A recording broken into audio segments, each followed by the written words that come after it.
Welcome to the Jamal Thomas Show, the government shutdown edition. Actually, I'm not going to do an entire show on the government shutdown, but we will hit upon it over the course of the show. The U.S. government has closed. If you need Social Security, if you need Medicaid, that's assuming those things continue to exist. If you need to go to a park, or at the very least want to go to a park, you are out of luck. The most basic thing in the world for a government to do is to be able to keep itself open. And this government has shut down. It also shut down, back in 2019, 2013. And those shutdowns were blamed on Republicans, as it should have been blamed on Republicans. In one case, Democrats were trying to protect DACA. In another case, Republicans wanted to put money to build a wall. In another case, Republicans wanted to repeal Obamacare.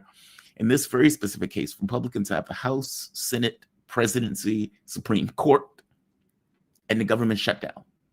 So the catch becomes, who is to blame? Because that is really what this becomes at this point, a blame game. Who does the American public blame for shutting the government down? Who does the American public punish for shutting the government down? And so what you get is political rhetoric coming out of Democrats and Republicans. Now, Republicans sound ridiculous in that rhetoric, if I'm being honest with you, but it still may be effective. Being given a BS argument doesn't necessarily mean a BS argument wins. I mean, after all, people think president has no power. But they are arguing Democrats only want to give money to illegal immigrants.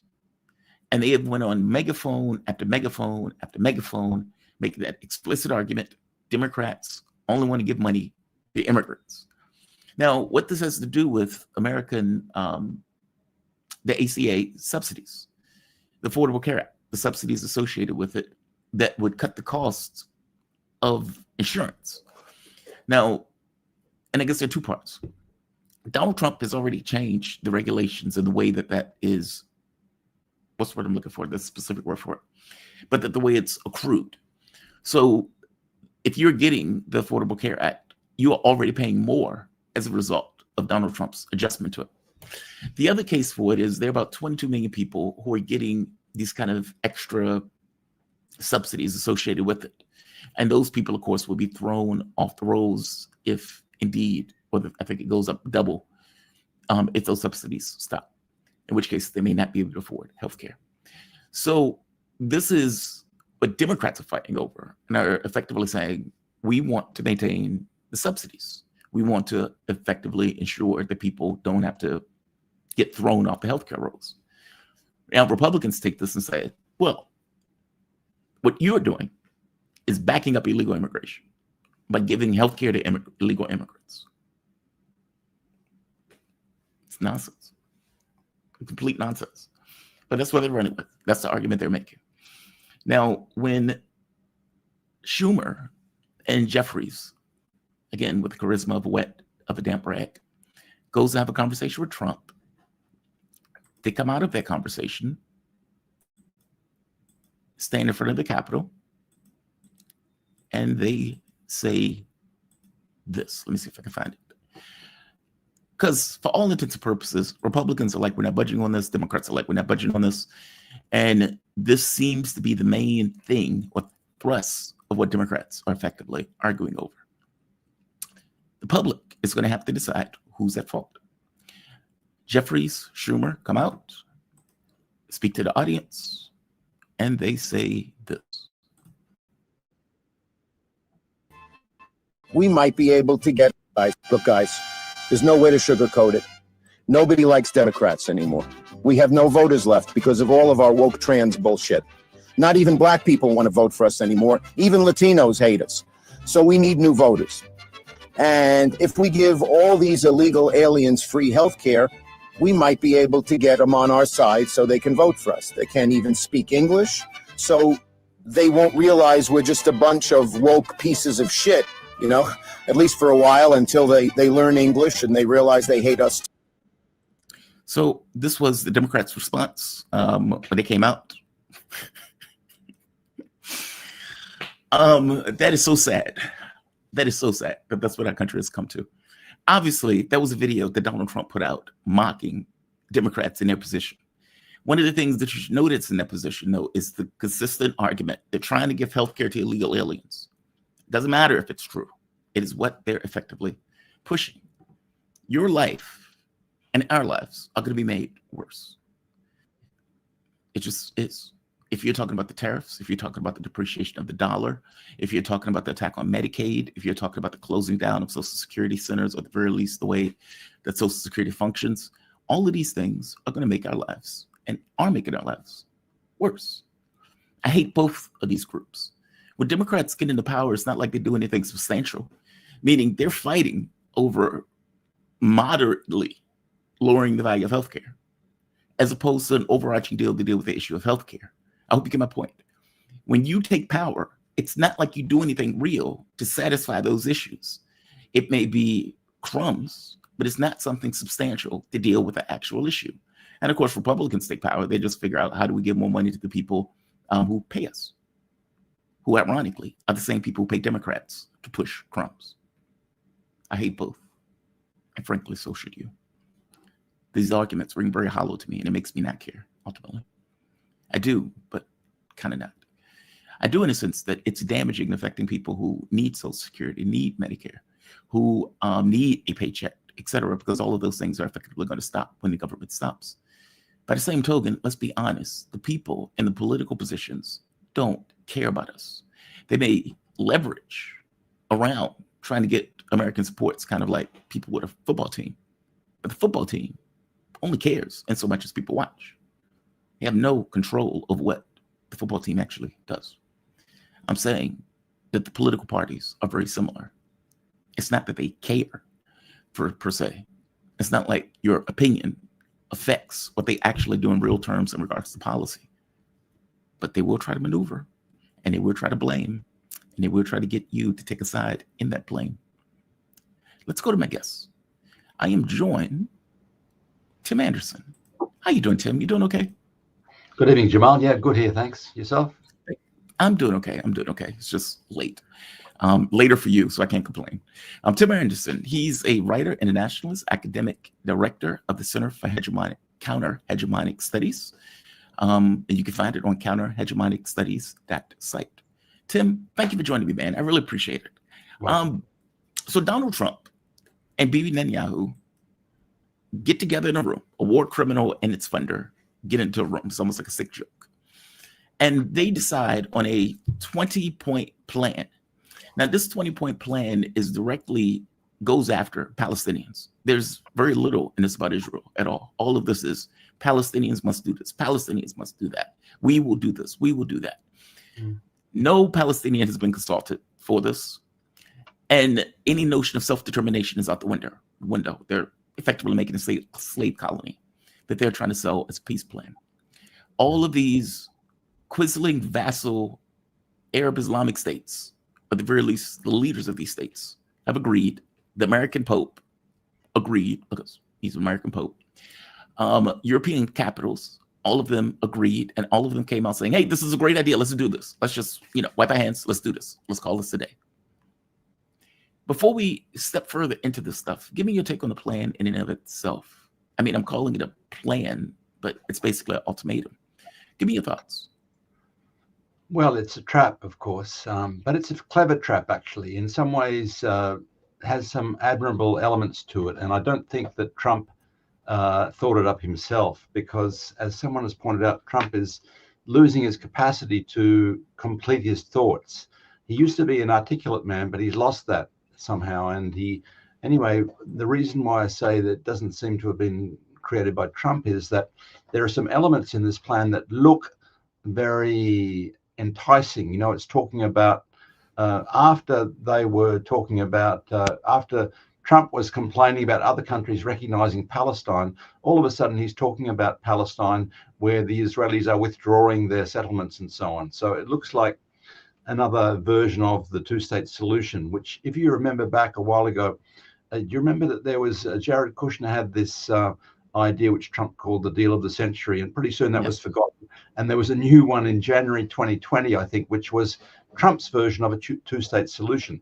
It was a terrible thing. It was like a Bantustan in South Africa, but nevertheless, at the end of Trump's first term, he was talking about and resurrected this myth of two states after he'd tried to legitimize settlements in Jerusalem and the Syrian Golan and so on. Nevertheless, he reverted back to that idea in January 2020 of two states, which is spoken about by most of the people in the international sphere because it's been in the Security Council for decades, basically. I think it's a dead dog myself, but anyway, nevertheless, Trump went back to it because it's this sort of perpetual myth that's held up in front of people. Well, his current plan, or ultimatum, as you correctly put it, is really has some of those characteristics of it. It's saying here is something where the aid will flow again, the war will stop, the prisoners will be returned home, and so on. All of these things that look rather enticing at face value. But when you look a little bit closer, of course, it is, as you've said, a complete denial of self-determination. The appointment of Tony Blair as proconsul, US proconsul, basically no sense of democracy at all. Of course, the Palestinians weren't involved at all. That hasn't stopped the corrupt traders in the Palestinian Authority accepting this, because their argument is, well, if it's going to stop the killing and so on, then that's the immediate concern. But the problem is, it is a demand for complete surrender, effectively, of Palestine in the guise of presenting both the West Bank and Gaza as areas from which the Israelis will withdraw. In other words, it seems like it has, this sort of cruel carrot and stick version of a two-state still there, basically. But of course, it is a trap, and the aim of it is basically to try and shift all the blame, try and distract from the crimes that the Israelis are carrying out with US direct complicity, and shift all the blame onto Hamas for all sorts of failures on the basis that, look, I think they tried this with Arafat too. You recall in the past that the reason why there wasn't two states was because of the Palestinians. Arafat was offered this and that in 1990, whatever it was, and he refused it. Well, in fact, they were never offered a proper state with any sort of sovereignty. So that's fake. But this blame shifting has a very long history in US-Israeli relations with the Palestinians, and that's what this is now. It's a trap trying to force a necessary rejection by Hamas, which I'm not sure if it's come yet, but it certainly will be coming, because really it implies a complete surrender of any idea of a Palestine. And of course, it shows up the collaborators, as you pointed out, like all of these Western European countries, Australia and so on, saying this is great, we'll go along with this. Their recognition of Palestine means, what does it mean? Nothing to do with a self-determined or democratic state of Palestine where the Palestinians themselves decide. And let's remember, the Palestinian Authority has not been elected in more than a couple of decades. Basically, the last time they had an election, Hamas won, basically, and all of the states, including my own state, the Australians, are saying Hamas can't be part of this, the resistance groups can't be part of any Palestinian state, but Tony Blair can, apparently. So this is what they regard as recognizing a Palestinian state, is some sort of protectorate by Lord Blair of Baghdad, basically. And really the aim is to shift the blame onto Hamas, shift the attention away from the crimes that are being carried out. And that's really what it is, a terrible trap, a clever trap in some ways, but a trap for the Palestinian resistance.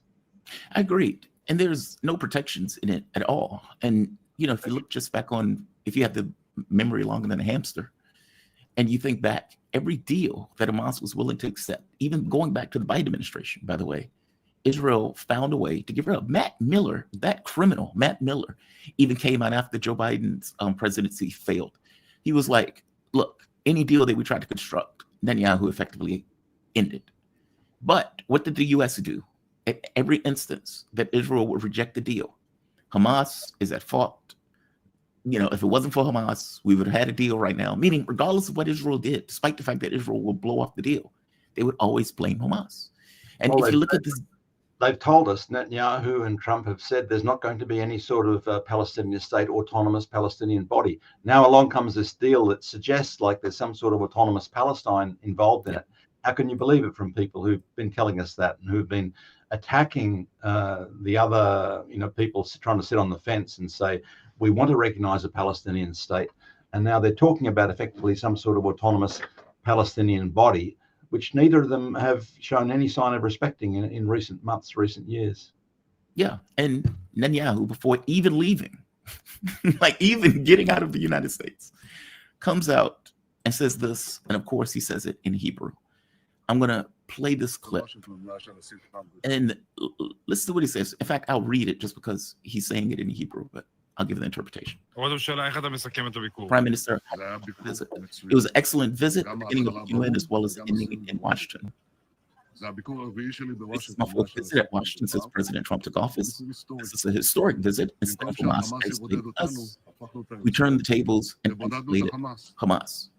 Now the entire world, including Arab and Muslim world, is pressuring Hamas to accept the terms we set with President Trump to release all the hostages, both living and deceased. That is an interesting point that he's making, by the way, because he's right. And it's what we're saying, that Israel was effectively isolated with all of the pressure that was taking place in these European capitals, even America. The point of view shifted dramatically. And you can imagine that in those Arab states, there was all sorts of people who hated that their government was effectively going along with this. And so now that you got the deal, or this deal comes up, well, all of the European capitals are like, hey, this is great. And in 50, 100 years, we might get a Palestinian state. And then those Arab Muslims say, hey, this is great. It's a deal.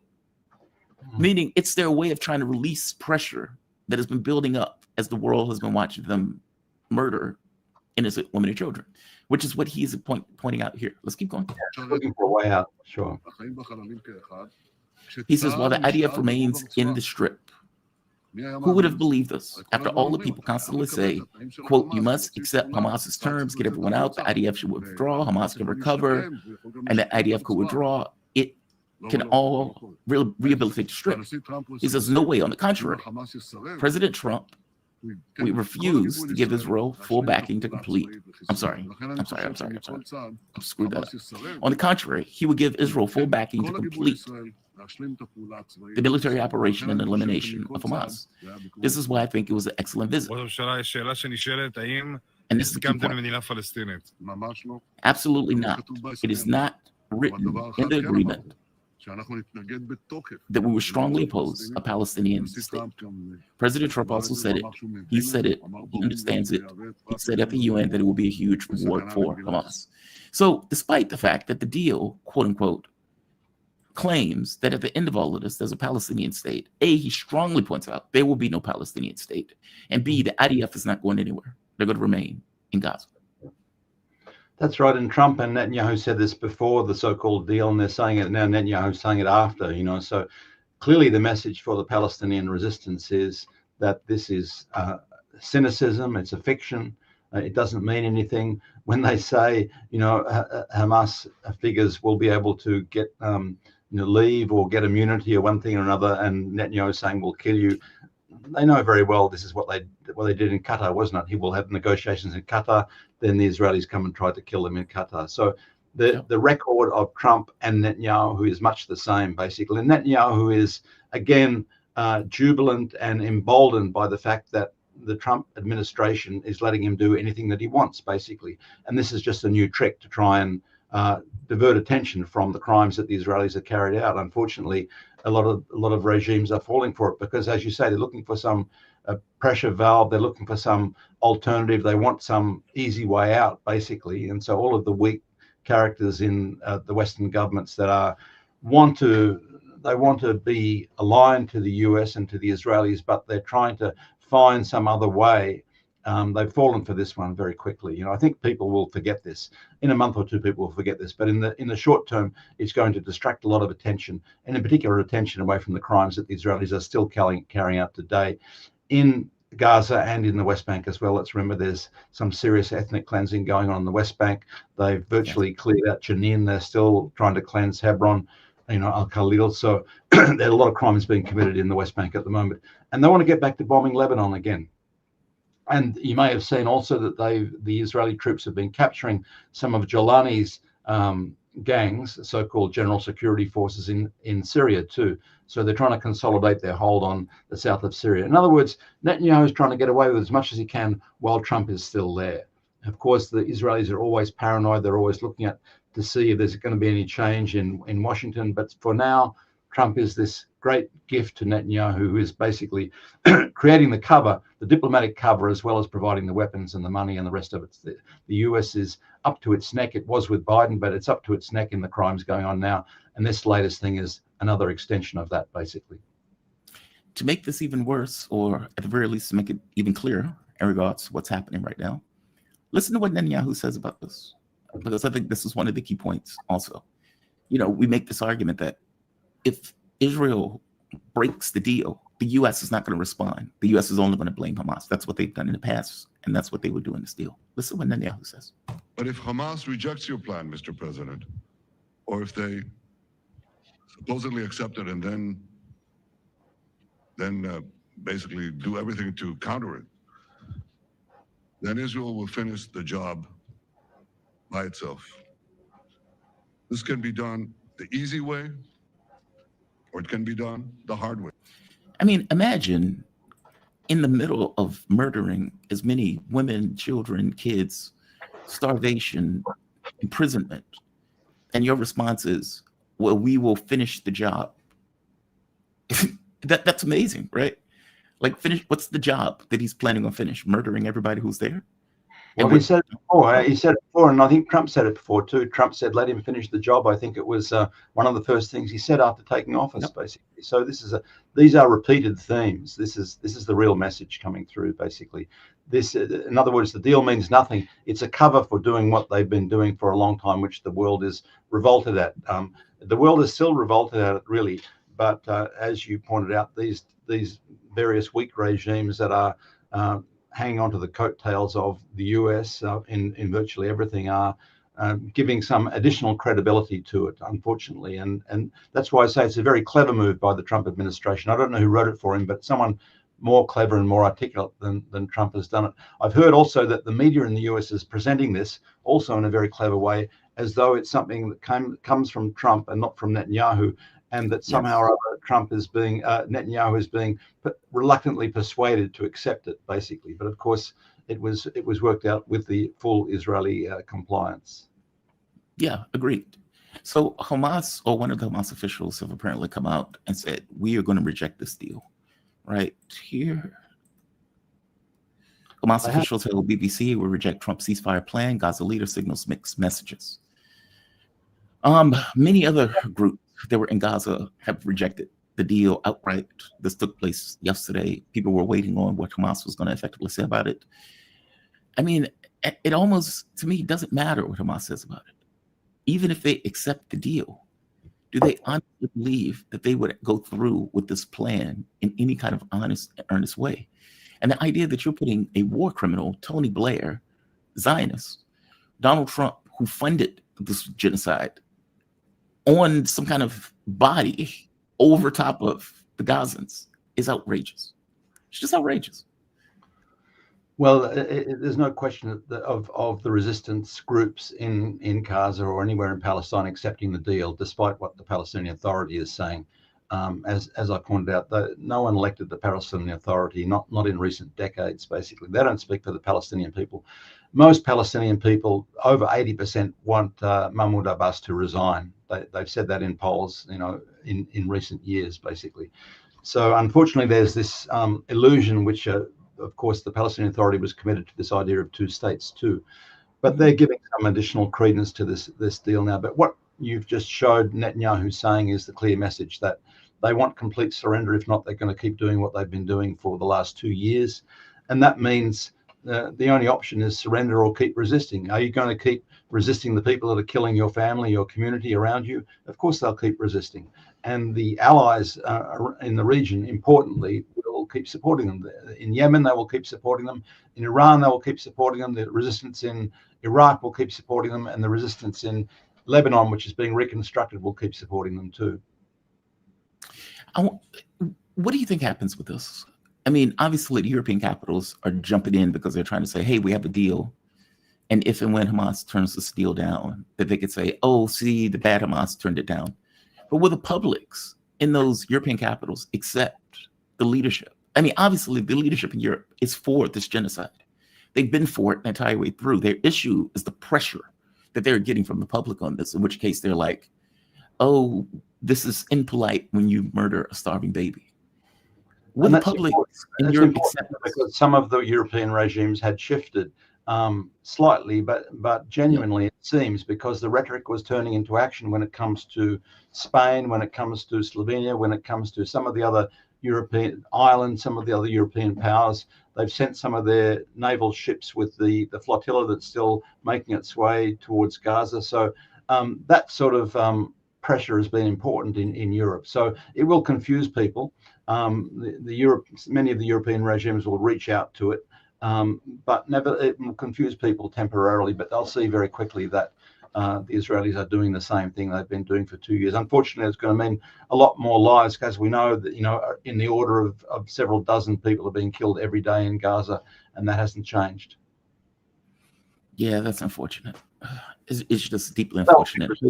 No doubt they will keep resisting. They have limited means, but incredibly, of course, the problem is that they can't be as brave and as persistent as the Gaza resistance is. It can't deliver a knockout blow to the Israelis because of all the foreign support that's been mobilized. That's mainly it. Really, they have effectively destroyed the Israeli military, but the Israeli military is being propped up by all of this foreign support, undermined to some extent by the European misgivings, But nevertheless, I think it's been my opinion for some time that the regional resistance is going to be important in bringing this to an end. If this is to be brought to an end, there has to be a serious military crushing defeat on the Israelis, and that's only possible by Iran and its regional allies there in support of the Palestinian resistance. Speaking of Iran, it looks like it's coming soon too.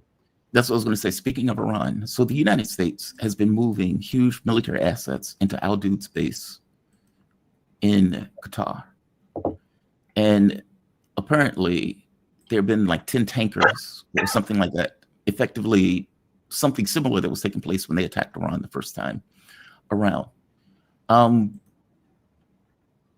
sorry, 10 American heavy transport and tanker aircraft have landed in Qatar today at the Al Udeid Air Base.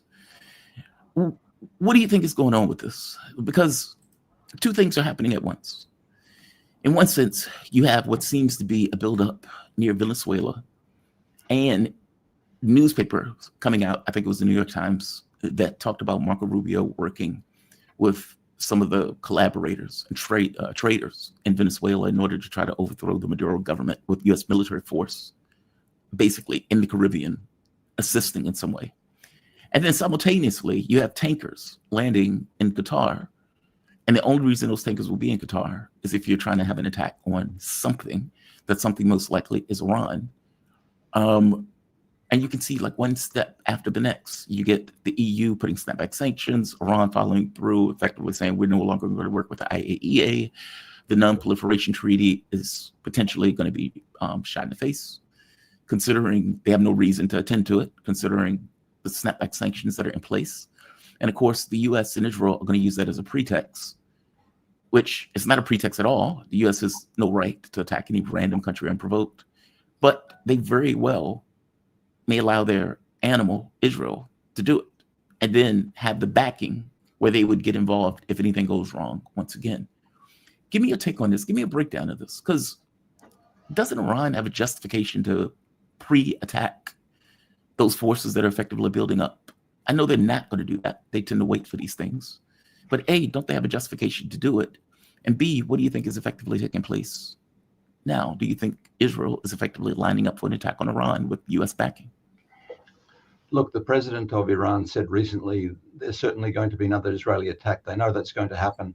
And you're right that in terms of international law, the Iranians have a much better pretext than anyone has had for a preemptive strike on the Israelis. But you know very well, Jamal, that the diplomatic history of Iran doesn't lead that way, because even not taking into account that the current administration is more liberal inclined in Tehran these days, nevertheless, there's been this history of diplomacy which is trying to say we're not the aggressors here, and to try and gain some political goodwill, which they lacked at the beginning of this century. This is why the whole nuclear issue arose. Really, what was the point of having this huge diplomatic effort to try and put controls in Iran's nuclear program when they hadn't done it on the Israelis, for example? And somehow Iran was losing the diplomatic game early this century, basically, because China and Russia joined that operation, let's remember, in the Security Council. Now that's all changed. China and Russia have changed their position there, basically. But nevertheless, there's a long history of Iran trying to engaging in this diplomatic process to try and show how inoffensive they are. So it's not in their character. And also because of their attitude to nuclear weapons itself. They don't want an arms race. They don't believe in the morality of nuclear weapons, basically, even though on the streets in Iran these days there's a much stronger popular support for it. But basically we know that the Iranians are not going to engage in a preemptive strike on the Israelis, even though they know that the Israelis are going to try it again. And you're right, the flights into Al Udeid Air Base in Qatar, which is the headquarters of the Pentagon's regional operation there, basically, what's it called, CENTCOM, basically, where the Pentagon, the branch of the world dictatorship in that part of the world is called CENTCOM, basically. So all of the weapons and things to support their proxies and their subordinates in the region come through Al Udeid Air Base, basically, or the naval base in Bahrain, but basically more quickly through Al Udeid Air Base. So, of course, they've been trying to replenish the Israelis' air defenses because they know a lot of damage was done by the Iranian missile retaliation back in June, basically.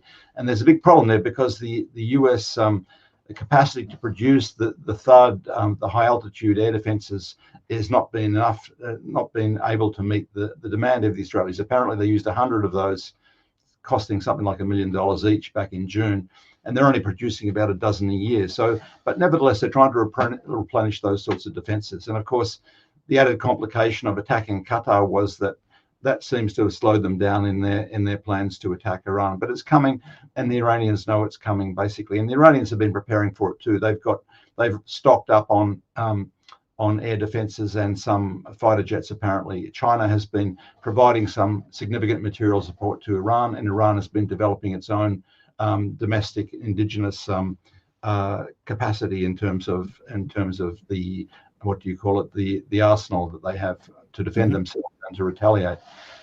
So that one's coming. It's been delayed somewhat. People were predicting it for last month. Obviously, it hasn't happened yet. It could be happening this month still. But nevertheless, the Israelis have stretched themselves by attacking, 10 states in the region in the last couple of months, basically. So they have some complications on their hands. And it's sort of like a feast in a sense, because Netanyahu has been given the green light for anything by Trump.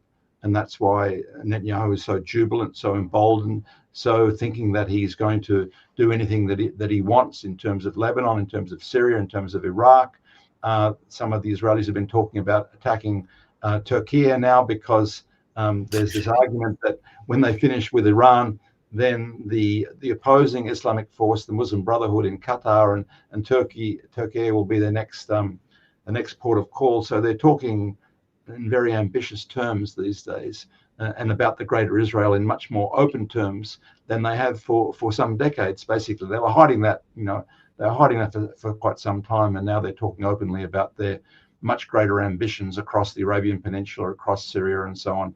And indeed, they've been making some moves in Syria recently. So whether the shipments into Qatar means that the attack on Iran is imminent is not quite clear, because there are also analysts who say that the Israelis want to deal with the allies of Iran, which are likely to join in the case of a major escalation there. That means Yemen, that means Iraq, that means Lebanon.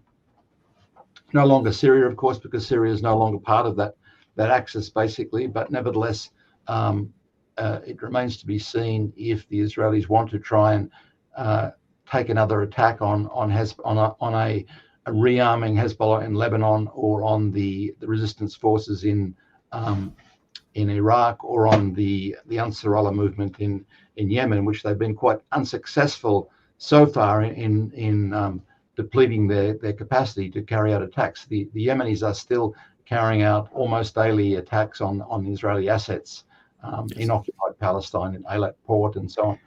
So, and also on strikes on their leadership, because recent strike on Eilat Hotel was aimed at some Israeli leadership that was meeting down there, basically. So that's not quite clear whether they're going to carry out some more attacks on Iran's allies in the region, which they call proxies, before they attack Iran again. But nevertheless, Iran has been preparing for this, and although it's unlikely that Russia and China will be directly involved, they have been providing important assets to the Iranians. So it's going to be a major escalation. It's going to be bigger than the 12-day war in June. We don't know if it's going to come this month or later this year, but the calculations were of some analysts that Netanyahu wanted to have something to show by the anniversary of October the 7th, which is coming up on us very soon. It's next week, right? So Netanyahu wanted some sort of trophy to be shown, and maybe the Trump's deal is part of a means towards this. But I don't think he's going to get the big propaganda victory that he wanted by the second anniversary of the Tufan al-Aqsa operation. I think, and correct me if I'm wrong on this, Israel made a mistake in hitting Iran. I often make the argument racist people don't see the world clearly, and they often, increase their own virtue and strength while diminishing somebody else's. From my understanding, they had no idea that they were going to get pummeled in the way that they did in that war, meaning they were shocked by the level of force that Iran could, import on them or export upon their country, and the ability for those missiles to be able to get through air defense. They were acting like air defense was this kind of magical device that prevents all missiles from hitting the country. And so you've used your assets, meaning you've used your Mossad assets that were in the country. You were able to cripple their weapon systems. And yet in 12 days, in fact, if I'm not mistaken, they said within 3 or 4 days, the US was calling them saying, hey, we need you to stop. Israel was taking punishment. And so you've used your best spy assets, and now you need to do another attack. And Iran, as you point out, every day they are increasing their strength with assistance from China and Russia, which puts this clock on Netanyahu on some level that forces him to act. That seems like, it feels like a ticking clock is on Israel for them to act. The longer you wait, the more prepared Iran is. But give me your take on that. Look, it's difficult to get into the heads of people who are so arrogant. We know the arrogance, the exceptional ideology that the Israelis and their US sponsors. It's the way they see the world. That the US, in the US, they see Russia is this paper tiger, as Trump said. And what did someone else call it? A gas station. Like Nigeria with snow. At the same time as Russia was taking, US astronauts to the space station, they were saying this country has no capacity, So, look, the Israelis knew they were going to take punishment. In fact, they tried to prepare the population for it. They were saying before the June war that, get ready, this is going to be something you haven't experienced before. It's going to be much more powerful than the missiles coming from Hezbollah in Lebanon, for example. They knew that they were going to take some punishment. I think in the end, only perhaps less than 30 people were killed in Israel in that time. Nevertheless, a lot of strategic facilities were hit. And they should have known that, because the demonstrative attack, that the retaliation that the Iranians did before showed that. It showed that they had missiles which could penetrate the air defense there. But of course, what on the other side of things, the Israelis were jubilant because they managed to kill a number of Iranian commanders.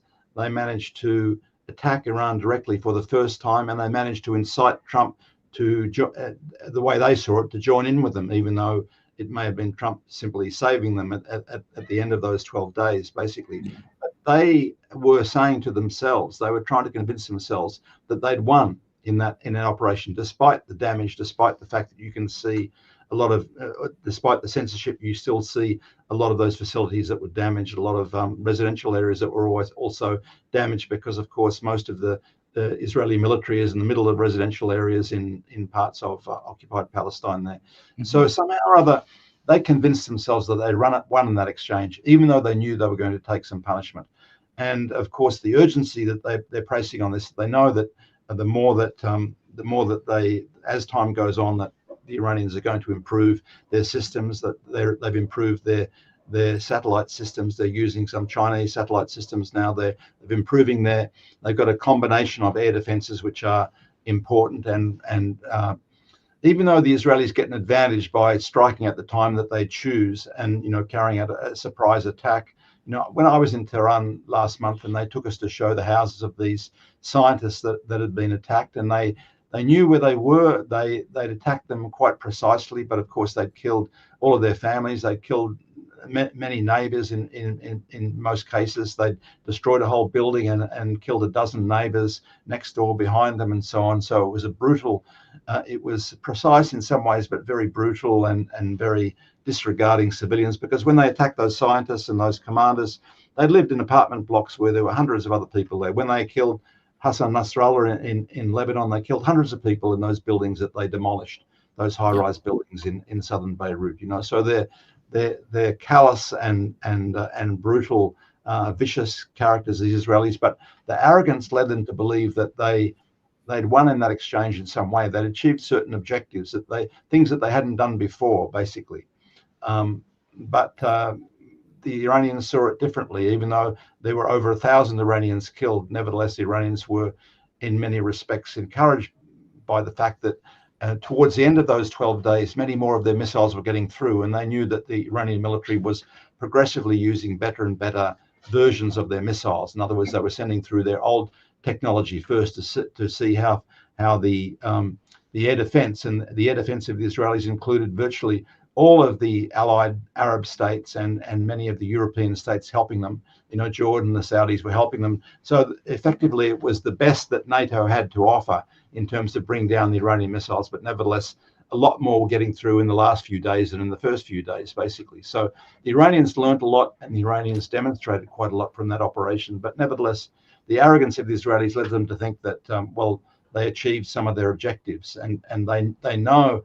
They've known for decades that Iran is their big enemy, basically. Iran is the biggest independent power that has been supporting the Palestinian resistance all this time. And if there were no Palestinian resistance, there'd be no Palestine. The people would be destroyed. They'd be ethnically cleansed if they had not resisted for recent decades. It wasn't because of the Palestinian Authority.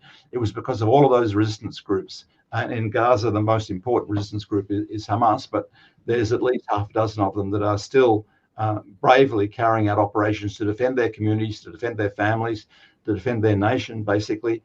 And they're being disregarded by this latest plan by Trump. But nevertheless, they're still there. They're not going away anywhere in a hurry.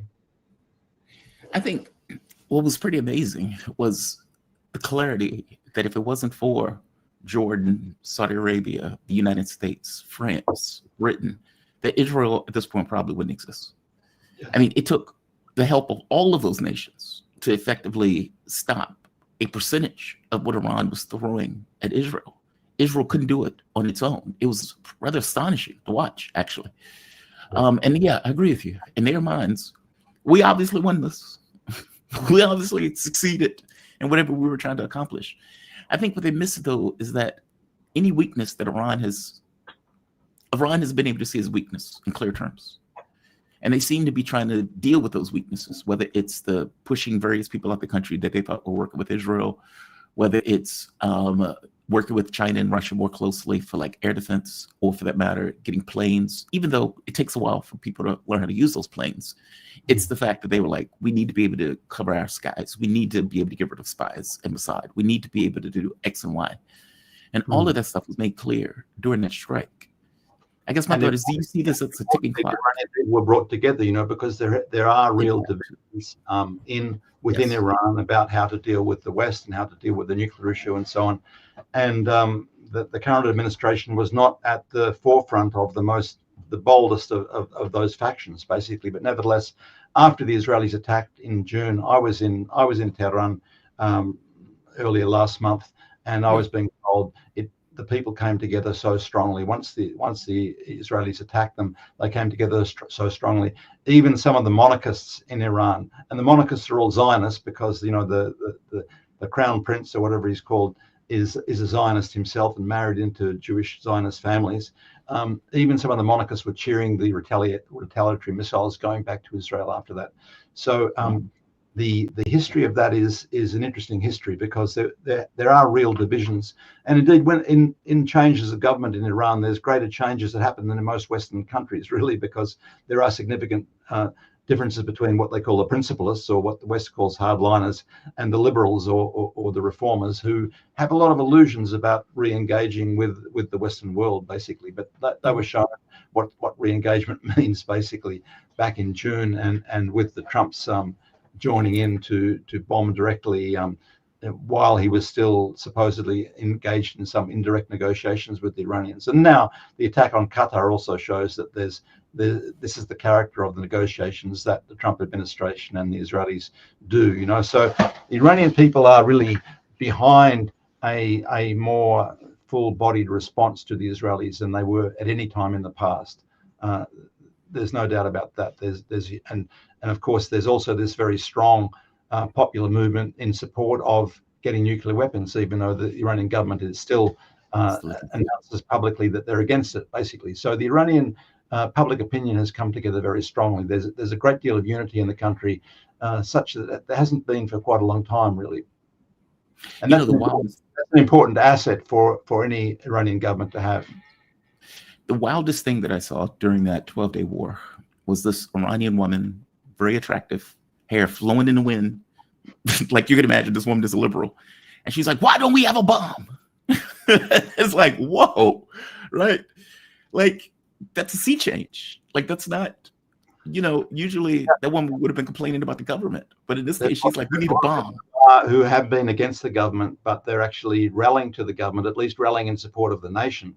Yes. And there's a whole spectrum of people like this, but really because there's a lot of non-religious people that support the government on strategic grounds, as do I, basically. But I'm not Iranian; I'm an outsider. But I'm talking about Iranians inside Iran and outside Iran. There's a great rallying to support their nation against this aggression by the Israelis and by the US, basically. So. If the US wanted to incite divisions within Iran, with their women, life, freedom slogans and so on like that, that's been evaporated in recent times, basically. So it's a tremendous asset, because it also goes to this factor, and you've spoken about this before, is that to what extent is the destruction of the Israeli regime going to happen if they attack Iran again? Because Iran is the one state in the region that has the capacity to really damage in a serious degree the infrastructure, the military, and all of the strategic assets of the Israeli regime, basically. But will they pull back at a certain point, saying, well, we can't go so far? This is where the questions about the possible nuclear retaliation by the Israelis come in. But it's also an important factor as to how far is Iran going to go in pulverizing the Israelis if they make the mistake of attacking Iran again. And they're all saying it. If you look at the Iranian media, look at the English language media, they're saying, the military people are saying, be very careful. We've got some surprises up our sleeves and so on. And they should know this. The Israelis should know this. They've got this world famous intelligence system, but they fool themselves, and this is part of the downside of impunity, ongoing impunity. You don't think about these things. You don't calculate your weakness, and that's the trap the Israelis and the Trump administration, by the way, are involved in. Because of course the Trump administration, and by that I mean the deep state, basically, because Trump is really a creature of the deep state these days, and through CENTCOM based in Qatar. They are directly involved in the operations in Gaza and recruiting all of these so-called NGOs or civilians, mercenaries, to do the food distribution and presumably to back up the Lord Blair of Baghdad if and when he ever gets close to Gaza. I don't think he'll get close to Gaza. I think he'll be a perfect target if he goes anywhere near Gaza. There actually was a UN official in Iraq, by the way, who was assassinated. You might recall Sergio Vieira de Mello. Who was a type of proconsul appointed by the UN in Iraq in that interim period there. So if Tony Blair goes anywhere close to Gaza, I think his life will be in serious danger. Well, they'll be doing God's work from our point of view. I mean, the man's a war criminal. Let's go to Trump for a bit, because Trump is curious to me on this. I think you pointed out once before that you thought, or that Israel thought, that Trump would back them up. That when they were in the 12-day war, they were getting pummeled, that the U.S. would come in and attack also. And instead, what Trump did was effectively made a deal with Iran to say, look, we'll blow up your power plants. You can attack us, and we call it a day, which is not what Israel wanted. Israel wanted the U.S. to be in a full-scale war.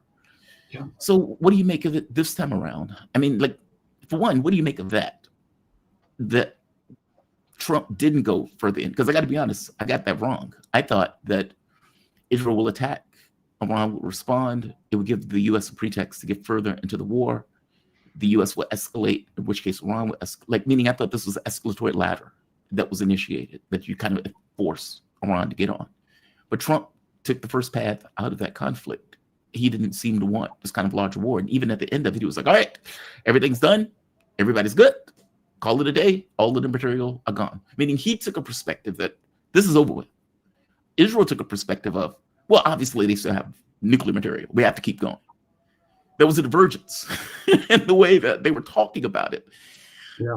But now, Trump seems to be reoriented back around to Iran on this. How far do you think they're willing to go? It's always been a pretext, of course. It's one of the pretexts that's being used, basically. Yes.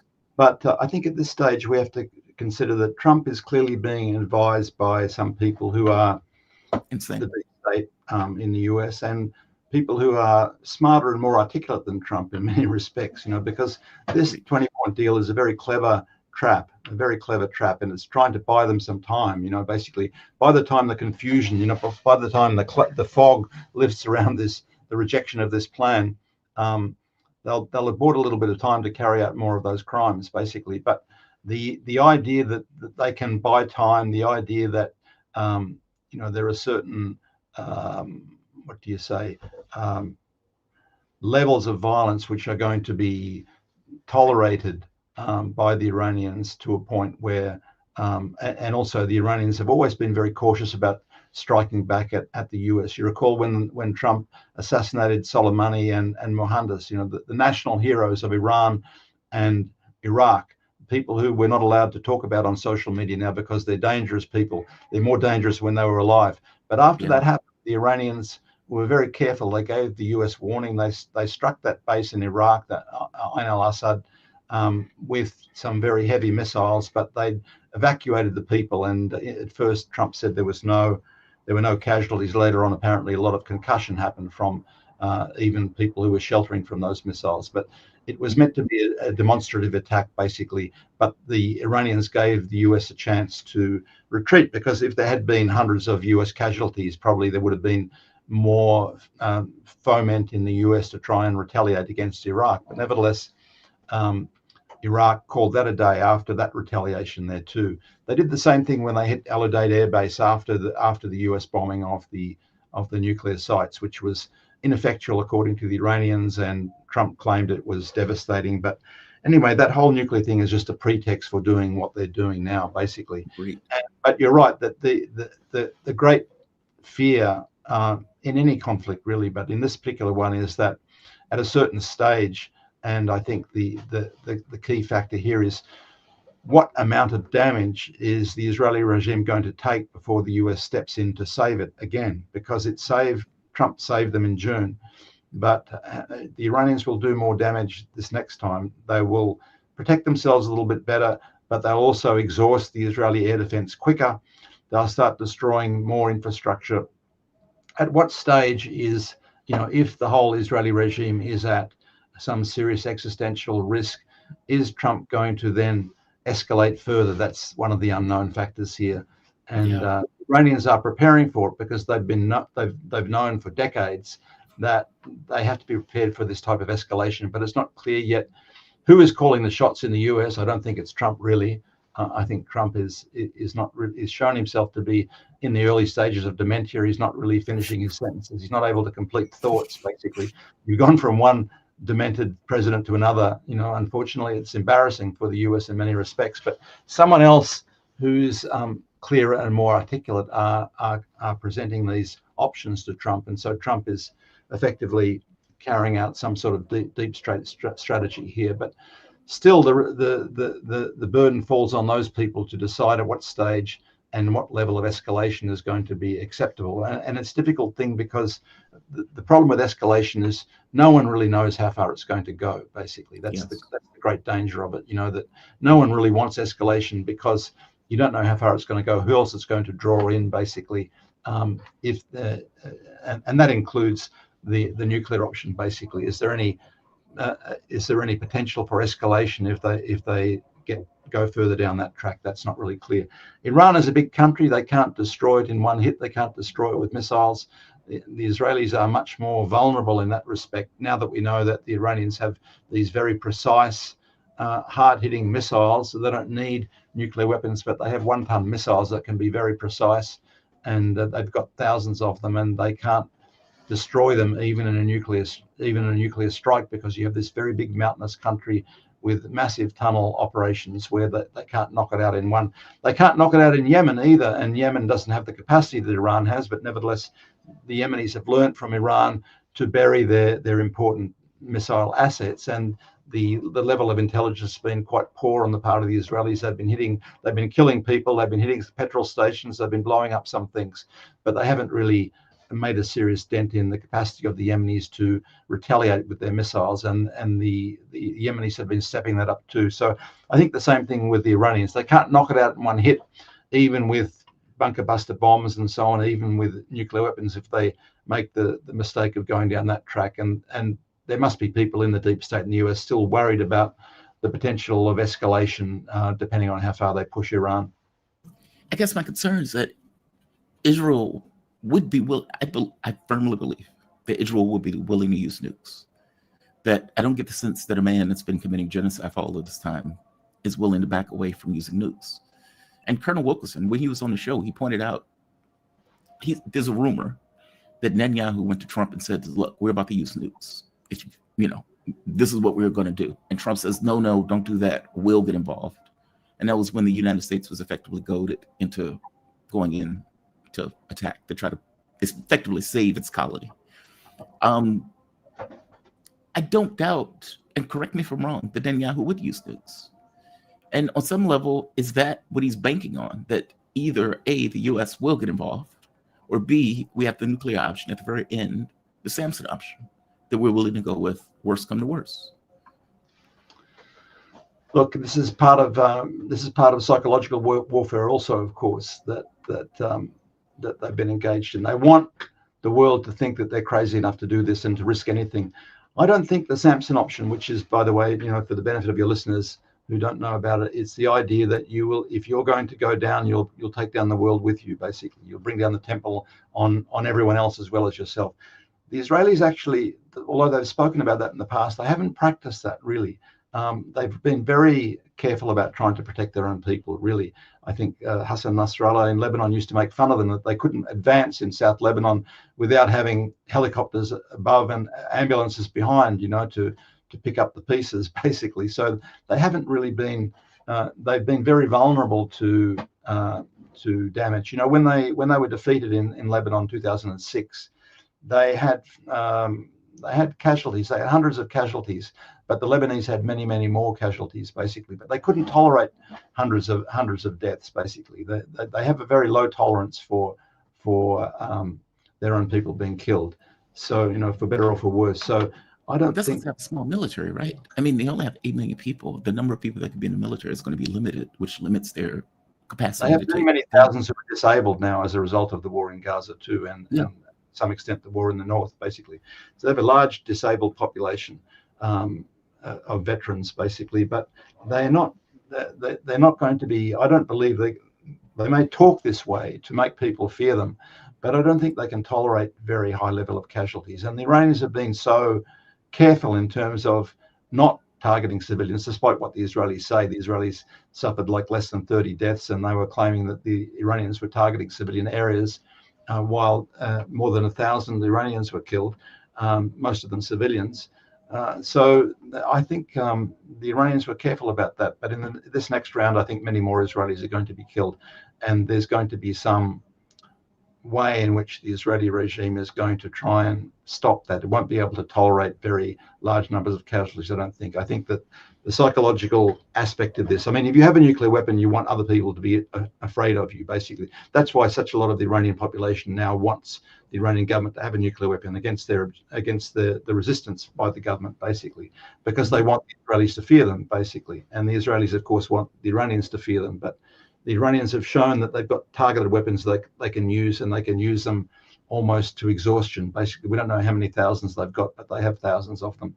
and the Israelis were hit by a couple of hundred of them, and not the latest generation of them. So it's true there's something to be feared about the potential use of nuclear weapons there, but nevertheless, let's remember nuclear weapons also is a very big part of psychological warfare. They want people to resist from retaliating or attacking, basically, and the Israelis have pushed things too far.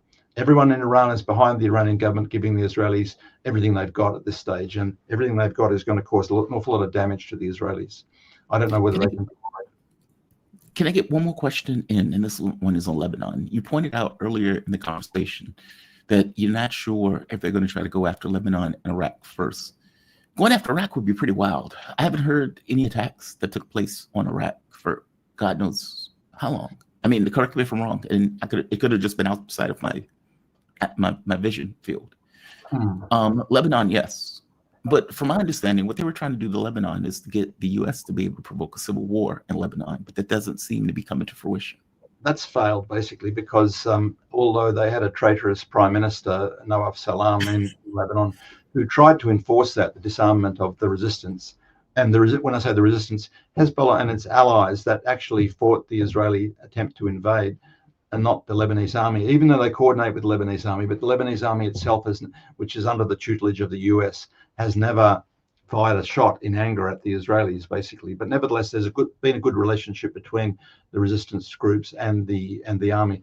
There were some initial attempts to try and find some of the remaining Hezbollah armed dumps, and they failed, basically. And there were some booby traps there which killed some Lebanese soldiers. But after a lot of pressure, internal pressure, Prime Minister Salam backed down, basically. It was a demand of the Israelis and the US that he was trying to carry out, effectively the surrender of Hezbollah in particular. And that's failed now, basically. And of course, the Hezbollah has been using the time since the so-called ceasefire of, how long ago was it, 9 or 10 months, and that they've been reconsolidating their intelligence, their communications, and their arsenals, basically. And the Iranians have been helping them again. So the Israelis know that, and the Israelis would like to strike Lebanon again. They've been toying with the idea of invading Lebanon from the Syrian side as opposed to the south, which failed last year. And they have a willing partner in the Jilani regime in Damascus now. But nevertheless, there's some friction between the Jilani regime and the Israelis now. So, but they both say that they have the common enemy in Hezbollah, and there's the potential for them to invade Lebanon. That would be a serious distraction for any attack on Iran. It would take some time. It would meet with significant resistance in the Bekaa Valley, which is another Hezbollah stronghold in the part that they have to cross coming in from the Syrian side from the east. So it would be a distraction from the Iranian main game. And so it's, as I said before, it's not clear whether the Israelis want to carry out another attack on Lebanon before they attack Iran again. So that's not clear at this stage, but it would consume some time. It would have some uncertain results, basically, and it would certainly distract from their next attack on Iran, which allows Iran to consolidate its defenses better. And the Israelis are concerned about that too. The Israelis haven't been able to restock their air defenses properly, but they're also concerned about the restocking that's been going on in Iran. So we don't really know yet which way that's going to go.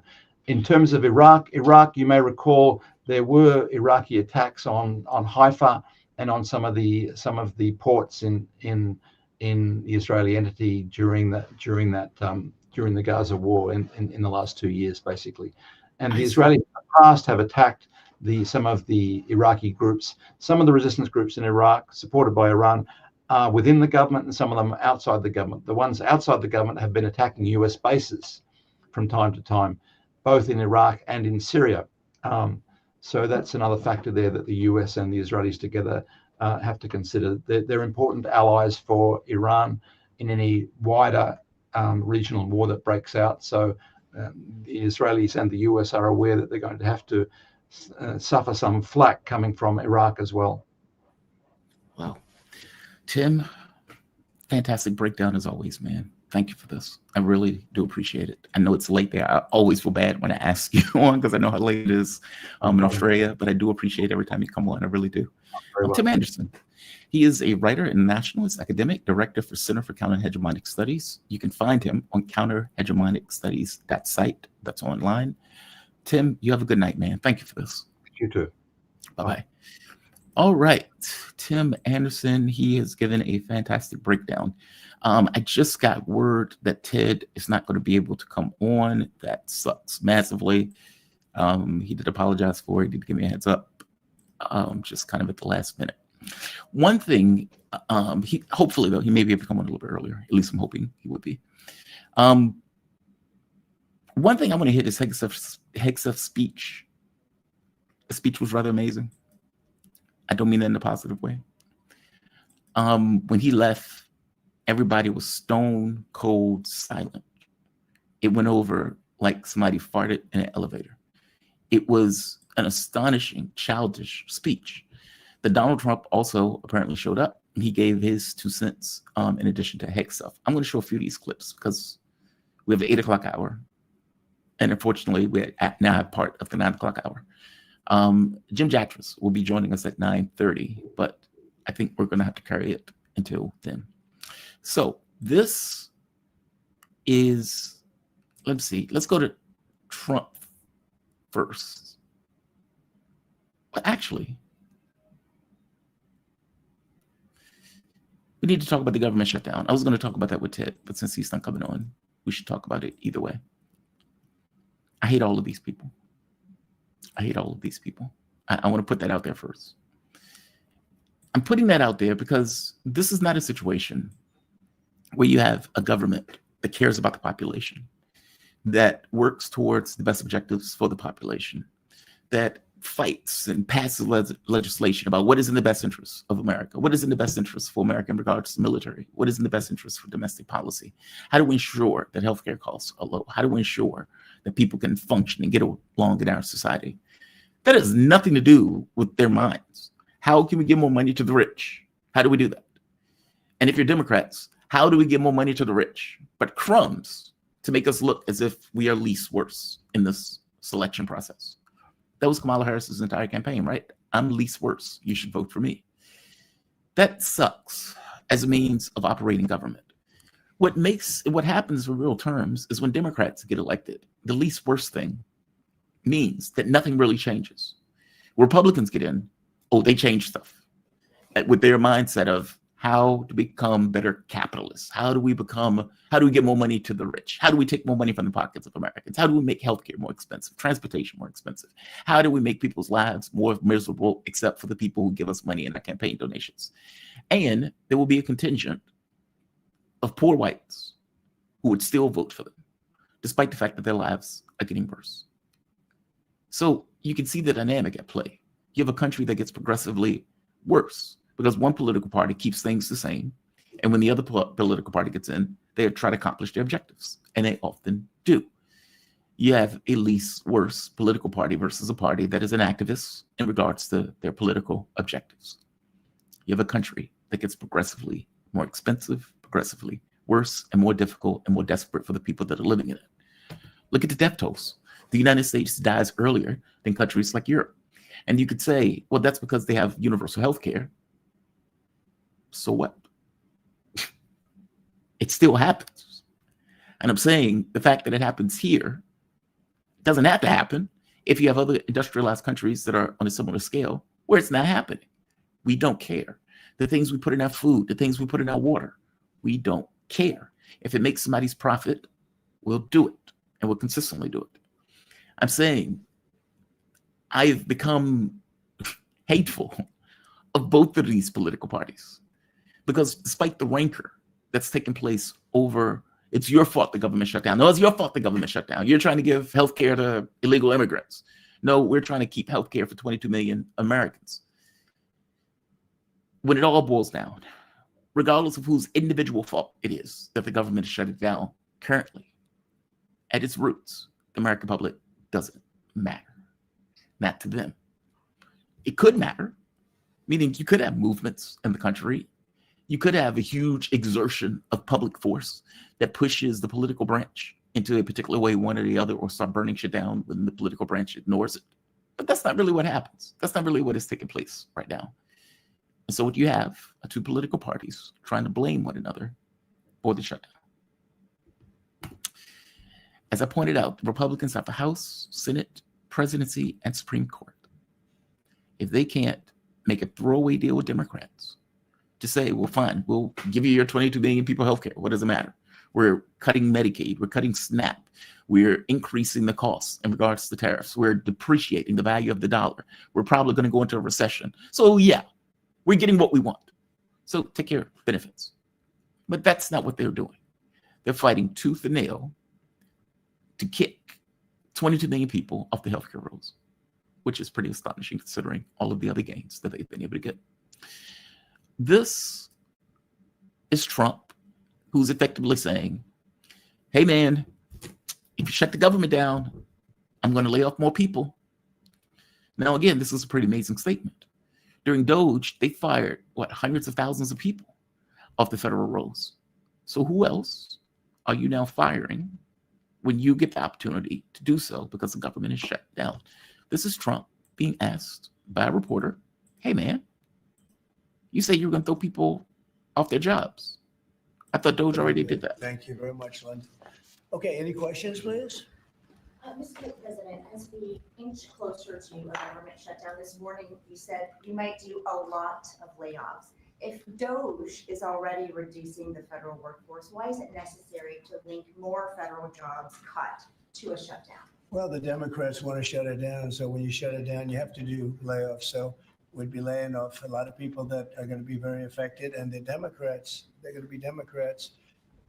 As you know, this country, no country can afford to pay for illegal immigration, health care for everybody that comes into the country. And that's what they're insisting. And obviously I have an obligation to not accept that. That would affect everybody. You know, when I see what we're doing with AI and all the plants that are opening up in the country, $17 trillion is coming. And if you compare that to Biden, Biden had in 4 years, less than $1 trillion. We have 17 trillion, more than that. I think it's going to be much more than that, David. By the end of this year, I think it's going to be far over that. It's a record. It's already a record in 8 months. It's a record by a lot. And so we're doing well as a country. So the last thing we want to do is shut it down. But a lot of good can come down from shutdowns. We can get rid of a lot of things that we didn't want. And they'd be Democrat things, but they want open borders. They want men playing in women's sports. They want transgender for everybody. They never stop. They don't learn. We won an election in a landslide. They just don't learn. So we have no choice. I have to do that for the country. Yes. You mentioned We have no choice. I have to do it for the country. I had a woman that I was kind of dating, and her and I got into a car one day, and she said something about her being against gays. And then she said, well, God doesn't like it. And as I pointed out to her, in the same way I would point to Trump, if you're taking a policy, own it. Don't put it on God. Don't put it on the American people. Own it. If you are firing people, you're firing people because you want to, not because you have to. There's a difference in those things. But again, we got the president we earned. Schumer, on the other hand, is giving a speech. Schumer is saying this. I'm not going to play all of this. I'm going to only play part of this. Partisan. But here's Schumer's statement. Okay. Thank you, everybody. And I'm proud to be joined by my colleagues, Senators Durbin, Murray, and Klobuchar. So we see now Republicans are plunging America into a shutdown, rejecting bipartisan talks, pushing a partisan bill, and risking America's health care, worst of all. A few moments ago, Republicans once again rejected Democrats' proposals to avoid a shutdown, fix health care premiums, and spare Americans the calamity of skyrocketing through the roof health care costs. Republicans blocked it again, once again. So now 2 times, Republicans have failed to get enough votes to avoid a shutdown. They've got to sit down and negotiate with Democrats to come to a bill that both parties can support. They didn't do that in the past. Their bill, they call it clean, we call it totally partisan. There was no input from Democrats. Not a single line in their bill had input from Democrats. They never consulted us. Thune didn't consult me. Johnson didn't consult Hakeem. And the bottom line is that we had a partisan bill. You don't pass partisan bills, CR. When I was majority leader, we passed 13 of these bills, not one shutdown. You want to know why? It's because we negotiated with them. They didn't. And that's why they have failed now twice. Now, why do we care so much about them negotiating with us? It's not a point of pride. It's because Americans are hurting with higher costs throughout the country. Some of it's tariffs, some of it's energy costs, some of it's food costs. But one of the main reasons, and the one with the most immediate impact on raising Americans' costs, is skyrocketing costs of health care, all done by the Republicans. We have now learned.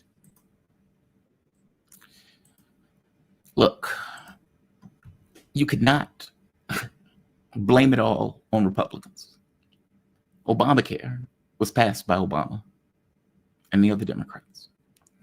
Obamacare allowed millions of people to get health care, that didn't have access to health care.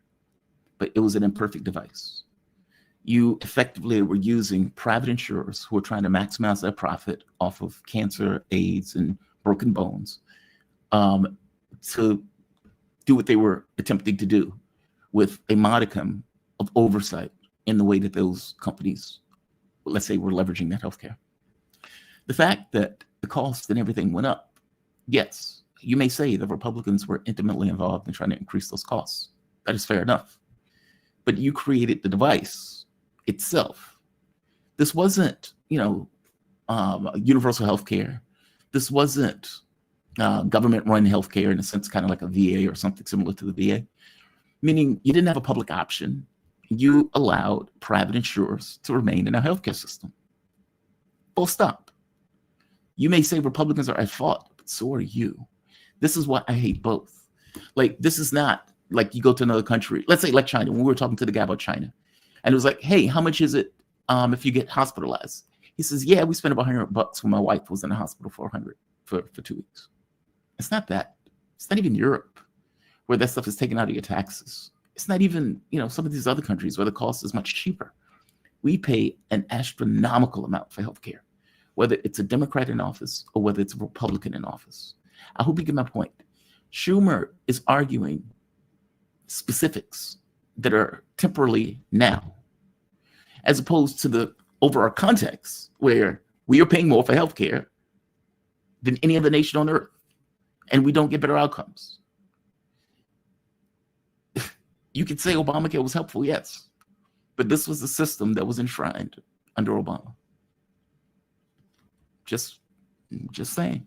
It's not that Schumer is entirely wrong, but Schumer is right in the individual moment. And that is probably one of the most aggravating things in the world for me. We pay more for healthcare. The issue was to do something about the fact that Americans paid much more for healthcare. And truth of the matter is, whether you had a Democrat in office or a Republican in office, that wasn't ultimately done.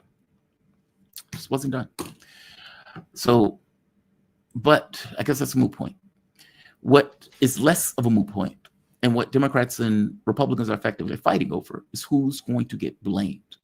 Who can we insist is responsible for the fact that the government shut down? Because the American public doesn't like the government shut down. Military not getting paid, Social Security not getting paid, nobody to pick up the phones or Social Security and Medicaid if you have an issue or if you have a problem and you call up those places. Parks being shut down, government offices on furlough, or the people who work at those offices on furlough. Everything grinds to a halt.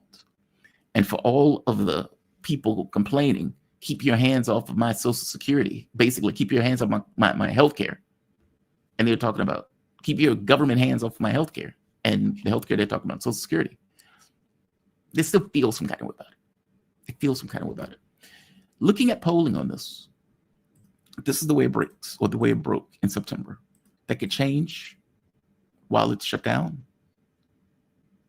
But obviously, Republicans are getting far more blame, 45%. Democrats, 29.7% in the aggregate of the polling. New York Times came out with a poll, but that poll was absurd.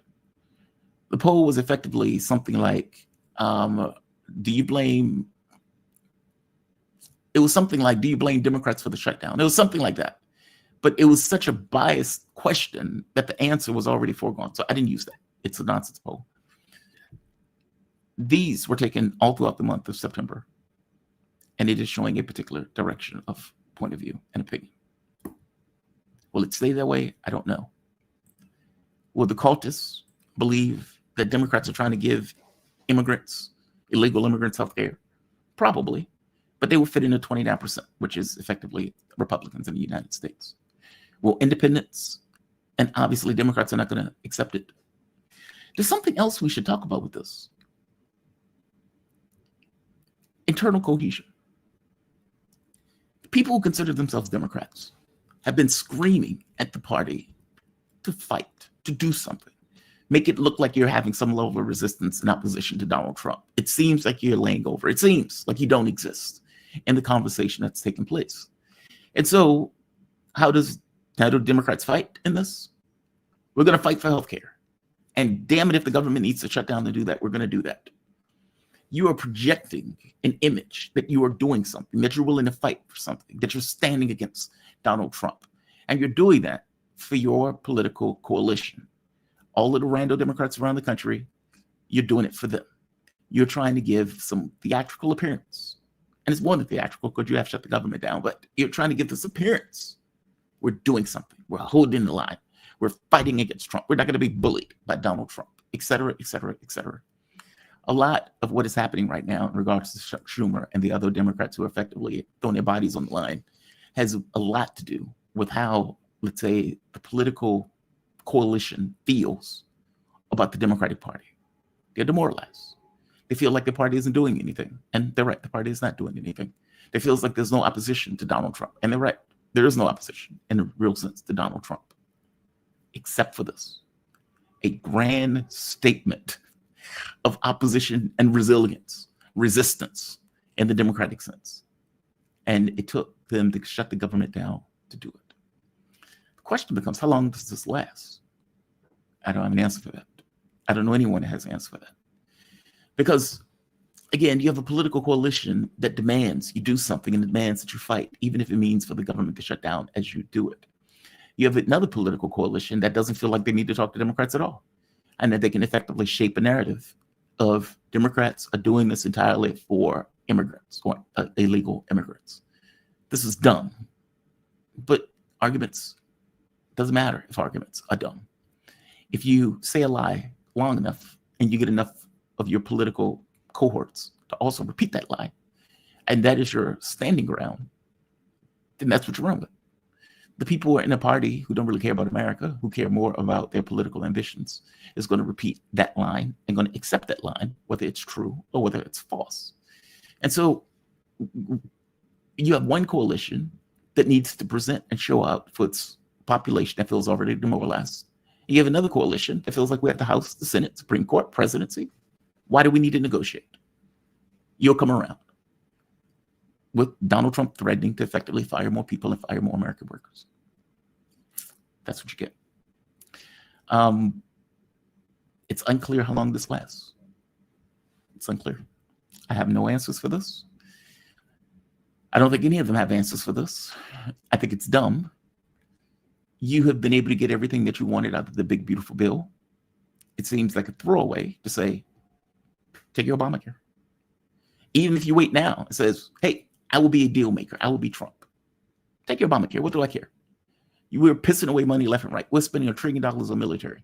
We're cutting SNAP benefits. We're cutting Medicaid. We're cutting all of these other things. What does it matter if you get your Obama credits? There are, 350 million people in this country. It affects 22 million people. Take it. It's change. That's not what they're doing. They've decided to make this a sticking point and make this the issue to fight over. So there's that. The other story that we need to hit is Hegseth. Alcoholic TV host, selected by Donald Trump to be the Secretary of War, even though I do appreciate the name change. It's more honest. He goes to Quantico. I have his full remarks. I'm not going to play his full remarks. I'm just going to dip into some of the things that he said in Quantico. Donald Trump was also there, as typically, making an ass of himself. I'm going to show the closing part of the speech first, and I'll show other parts of the speech after. But I want to show the response at the end of the speech to Hegseth. Usually, this is where you get applause. Hegseth didn't get applause for the speech. He got this. Are the War Department. Move out and draw fire, because we are the War Department. Godspeed.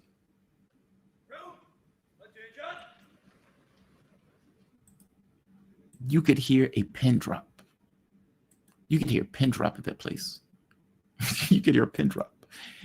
He attacked people saying, look, we're not going to do this woke stuff. Believe it or not, one or two things I agree with. Look, you are a military. You are not a social institution. Let me say it that way. Your job is to kill the enemy, which is why I'm so against sending military to American soil. They do different things than police. Police, at the very least, have to acknowledge, okay, these people are Americans, they're citizens, they have rights, etc. You train the military to kill the enemy. I also agree with this idea of standards. If you are in the military, there are certain physical demanding things that you would need to do in the task in the military. And the idea that you said, okay, we're going to lower the standards to allow women into the military in this capacity, meaning I don't care if you put women into the military. I care if you have very specific regimental obligations and you are lowering the standards for those regimental obligations to allow somebody who's weaker, slower, and more vulnerable in that situation into the thing, into your military structure and whatever that unit is. And you're not doing it because you need it. You're doing it because #wokeness. Yeah, I'm against that.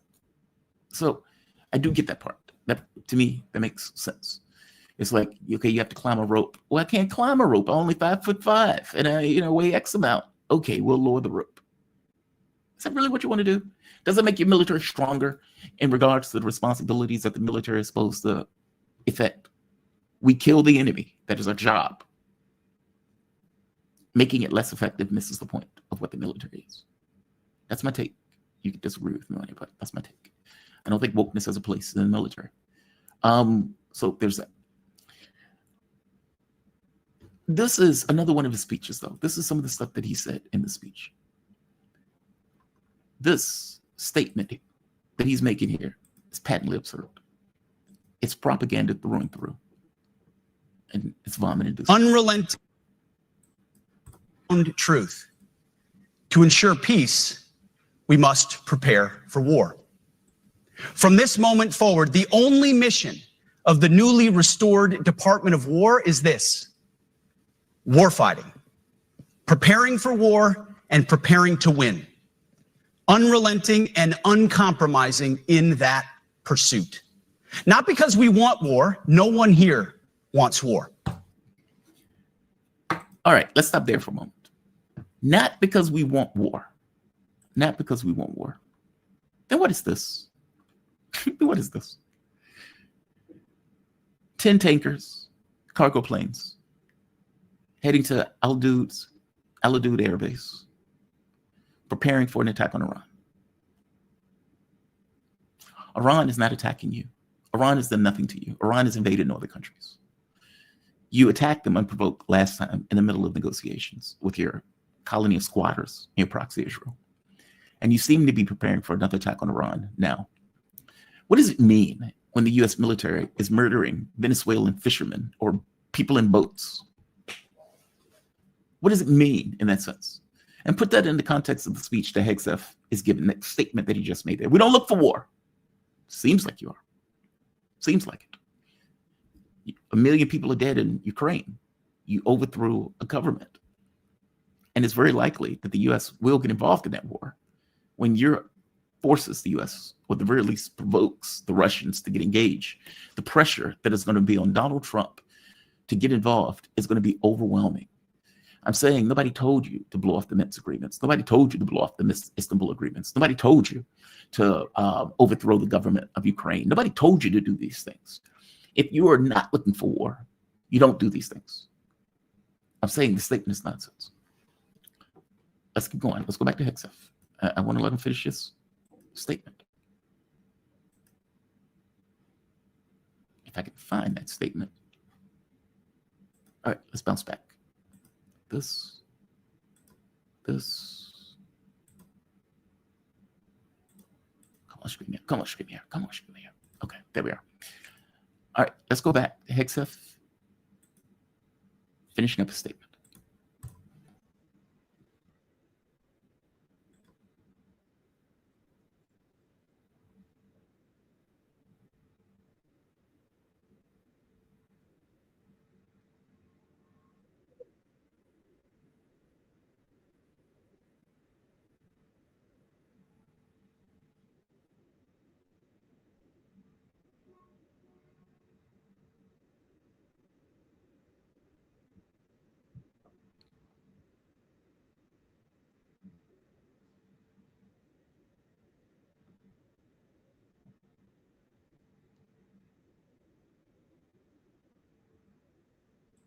He is telling this to generals.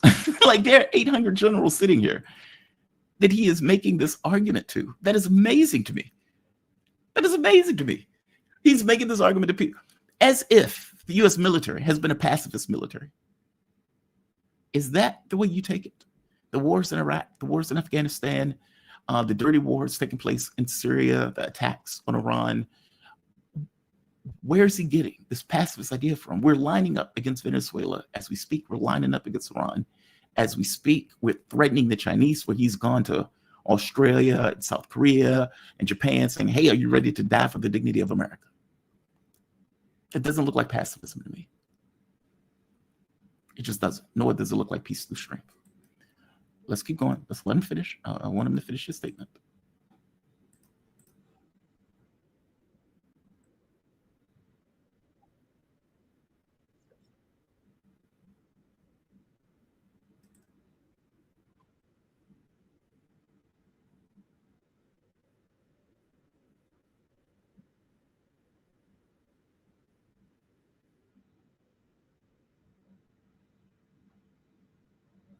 Who's attacking the U.S.?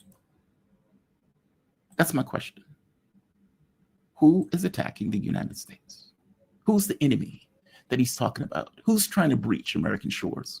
Who's has a military off the Pacific or Atlantic that's ready to effectively go after and attack America? Who is doing that? The United States is like 800 military bases all around the world. Who is he talking about? Let's be very clear what Hegseth is saying. These are unprovoked wars of aggression that he is using Goebbels-like propaganda in order to claim that the United States is somehow under assault or under attack. It's nonsense. The U.S. has been the aggressor in every war. Every war, at the very least modern wars. Every attack that's taken place on Iraq, Libya, Afghanistan, Syria, etc., has been the U.S. aggression. Even the dirty wars, where they're effectively using proxies to go after these other countries. Ukraine obviously being one of the big ones. That is the U.S. being the aggressor. The murdering of the North Korean fishermen when they're supposedly trying to make peace. The murder of the Venezuelan fishermen or the boats, people in boats. We don't even know who they were, right? Using political language to justify murder. That's what it is. Call it what it is. And so in each of these situations where Hegseth is making this argument like there's some enemy that's at the door, at the gates of the U.S. It's nonsense. It's all political language to effectively eschew blame for what is unprovoked offensive wars. Iraq, well, we spent, what, $10 trillion in Iraq and Afghanistan combined. And for the sake of this notion of winning, well, we were kicked out of Afghanistan. We couldn't control, or at the very least show supremacy over Yemen. And Russia is beating the hell out of our proxy now. And Iran beat the hell out of his proxy, what, last year? This is not 1980s. This is not the 1990s. The U.S. does not have supremacy in the way that it did back in those eras. And the best that you get in this case is the end of the world. That is the best you get. You're not going to win a nuclear war, not against China or against Russia. So your powers, in this case, have been curtailed and limited. And the catch becomes, does the drunk, alcoholic comedian know that? I'm sorry, TV guy, does he know that? Does he know that? All of this schoolboy bravado seems to miss the real world implications of that schoolboy bravado. This is like a 6-year-old and giving his thinking of what the military is. Here's another one. We need you to abandon any notion of convention that you are aware of in war, effectively abandon any notion of basically war crimes. We need you to be able to commit war crimes.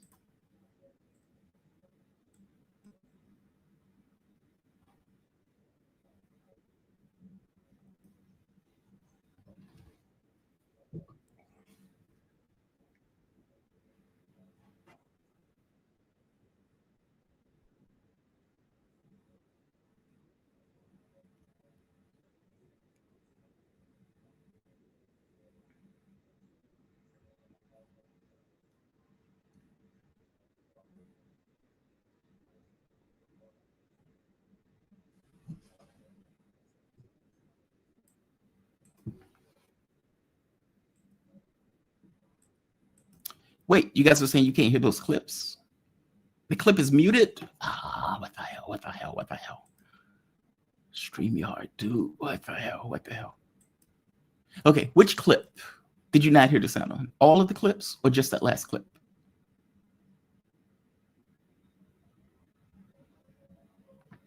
All of the clips. You could hear any of the clips. Okay. That is fantastic. That is fantastic. All right. Let's try this again. Let's try this again. I'm just going to play the clips then. Okay. I'm just going to play the clips so you know, have context of what I'm talking about, because otherwise it's just me talking. Let's try this one more time. This is Hegseth. And let me know if you can hear this. Truth. To ensure peace, we must prepare for war.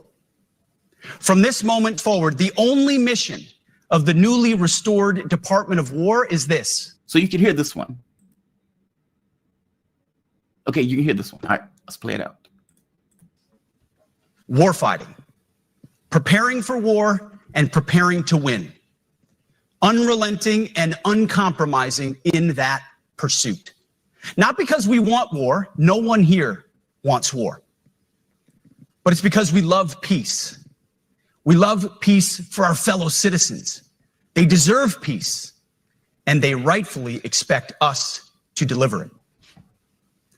Our number one job, of course, is to be strong so that we can prevent war in the first place. The president talks about it all the time. It's called peace through strength. And as history teaches us, the only people who actually deserve peace are those who are willing to wage war to defend it. That's why pacifism is so naive and dangerous. It ignores human nature and it ignores human history. Either you protect your people and your sovereignty, or you will be subservient to something or someone. I am amazed by this. Look, I'm not going to repeat because I gave my take and I couldn't remember my take if I tried, especially not on the spot. That is an amazing speech, though. Who is at the gates of America that Hegseth is talking about? Who is trying to attack America that Hegseth is talking about? Again, we have tankers, 10 tankers that are in Iran, Al-Udeid Air Base, right here. Just so you say, don't want you to take my word for it. Why are they there? They are there with the idea of putting pressure, potentially attacking Iran. That's why they're there, right here.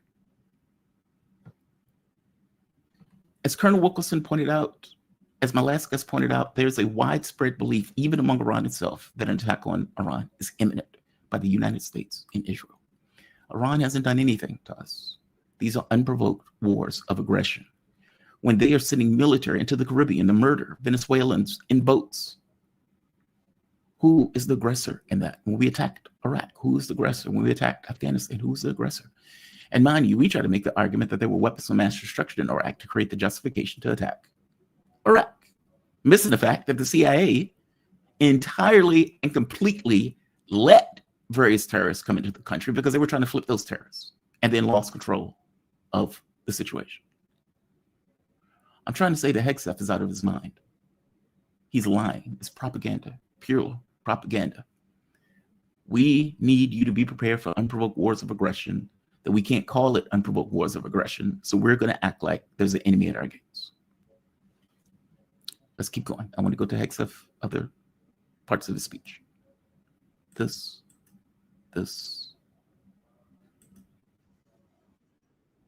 Okay, let's go to this one. This is Hegseth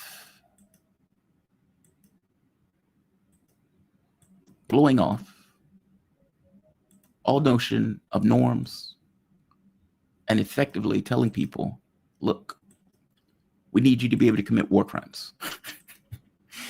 Because otherwise, I don't know what this means. This is right here. Inherently reactionary and can lead to overuse, overreach, and mission creep. War is something you do sparingly, on our own terms, and with clear aims. We are preparing every day. We have to be prepared for war, not for defense. We're training warriors, not defenders. We fight wars to win, not to defend.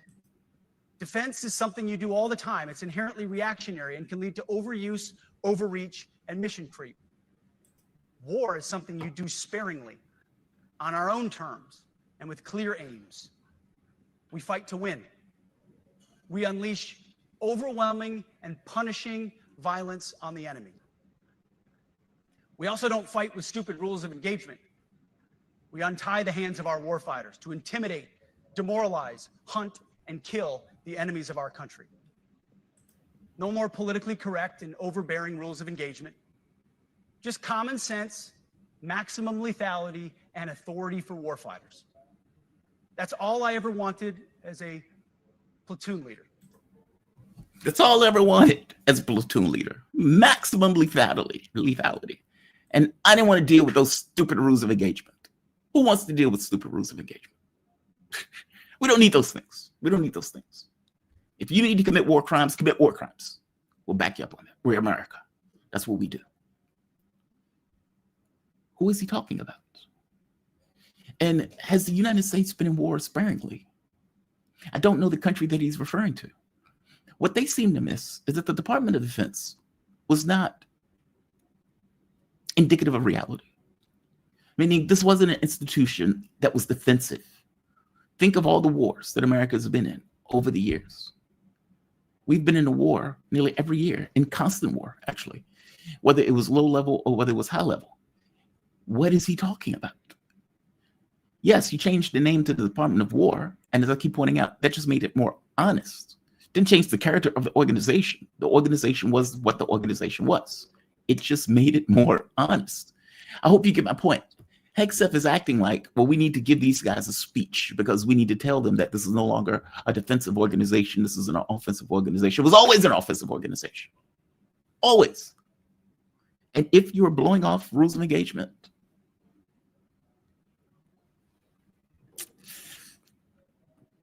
just saying. Let's go to another part of the speech. Again, who is challenging and attacking the U.S.? Who has boats off the coast of the Pacific? Who has boats off the coast of the Atlantic? Who is the enemy at the gates? Meaning, who is trying to breach our walls? Nobody. You have 800 military bases around the world. You are looking for a fight. When you overthrew Iraq, when you used a dirty war to take down Syria, when you destroyed Libya, when you destroyed Afghanistan, you are now looking at trying to go after Iran. Trump went so far as to say Iran is going to be part of the Abraham Accords. Okay, what does it mean for Iran to be part of the Abraham Accords? It means that you have a different government in Iran. This is not an organization that is subtle, nor is it an organization that is defensive. It is a war-fighting organization. It was before Hegseth got there. It is now. And look, you can make the argument that these are political choices. Agreed. I'm just kind of pointing out that the military is doing the job of the political appointees. I don't know what Hegseth is talking about. Now, if you make the argument you need to get rid of the woke stuff, okay, fair enough. But that's different than a speech of claiming that we're fighting for truth, love, and justice, and that we're only fighting people who are trying to breach our gates. This is a propaganda speech. No more, no less. And the idea that you drag, 800 military brass to listen to this, just amazing. Here is another part of the speech that Hegseth made. Let's go to it. If necessary, our troops can translate. Should our enemies choose foolishly to challenge us, they will be crushed by the violence, precision, and ferocity of the War Department. In other words, to our enemies, F-A-F-O. If necessary, our troops can translate that for you. This is so childish. This is so childish. F-A-F-O. And if necessary, I will send people to kill you in order to, explain what that means. Dude, you got beat in Yemen by a bunch of rebels. Full stop. Your proxy, Israel, got crushed in 12 days. And it would have been worse had Iran had more of a mentality like you. You are getting crushed right now in Ukraine. You lost in Afghanistan. Taliban have taken it back. And you are begging and threatening to get it back into Bagram's air base. And they told you to F off. You were able to take down Libya, true.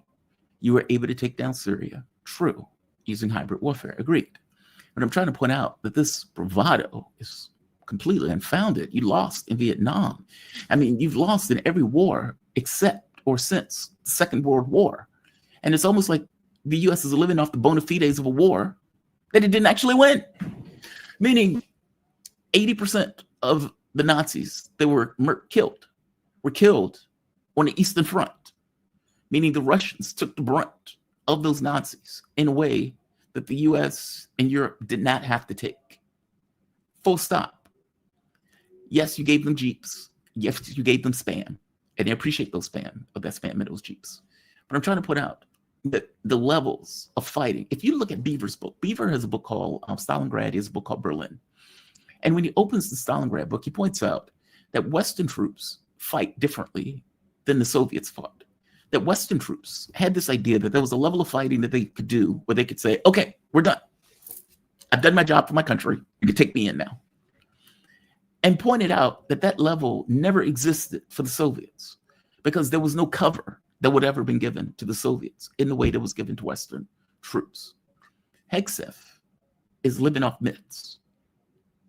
Yes, you spend $1 trillion on the military. Yes, you do.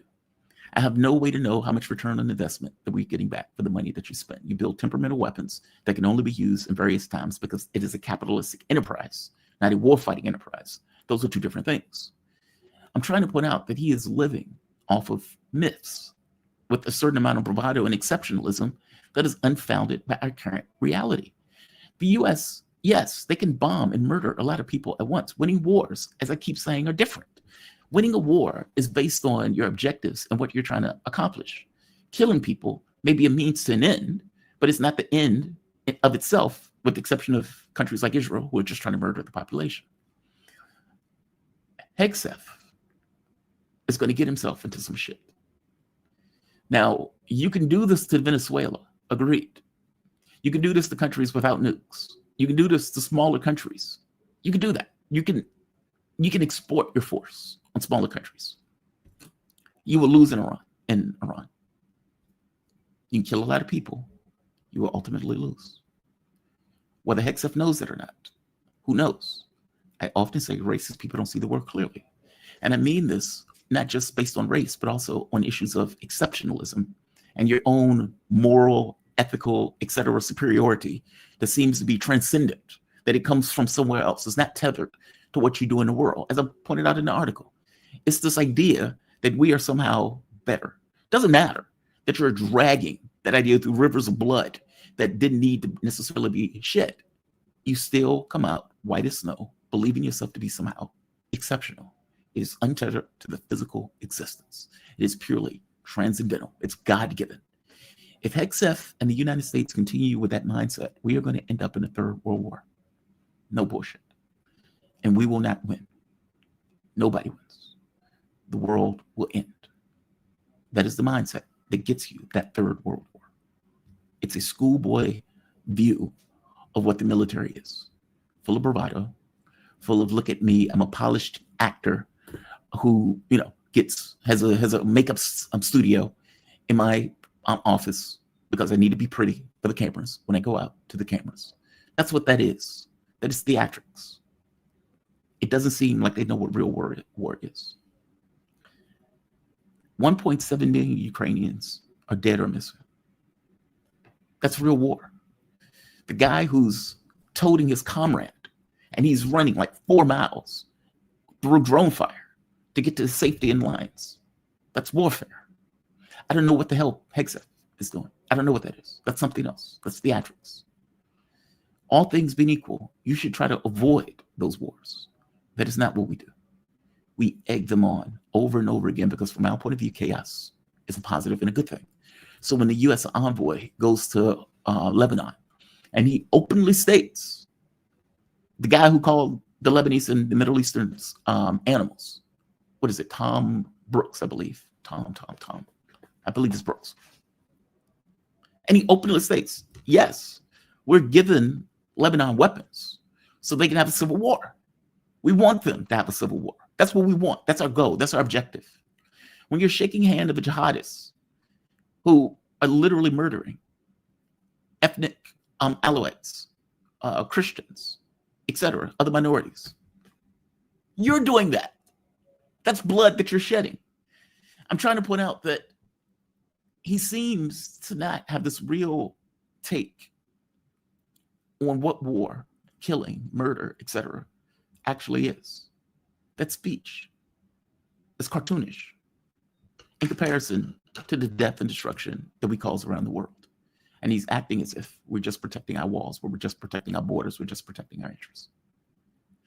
Who was that military woman who made this point of saying, well, look, man, Venezuela and these countries in the Caribbean have a lot of oil and stuff, so they're national security interests.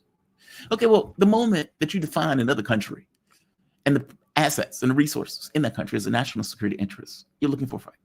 You're looking for wars. You're provoking wars. You're finding monsters that you're going out in order to slay, to take what those monsters have. It's almost like playing a game of Fallout. The moment that you kill somebody, you can take the loot. It's pathetic. I'm sorry. It's just pathetic. And Trump didn't make this any better, by the way.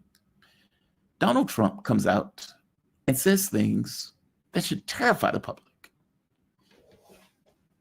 I have said on more than one occasion, I stand by it. Not all of us are looking at this stuff the same. Some of us, like myself, and hopefully like many of you, look at this as America matters more than my own political ambitions. Period. Meaning I can look at a situation, and yeah, I may have a point of view, but I could say, okay, well, that guy's wrong, even if the guy's closer to me politically, or that guy's right, even the guy's further away from me politically.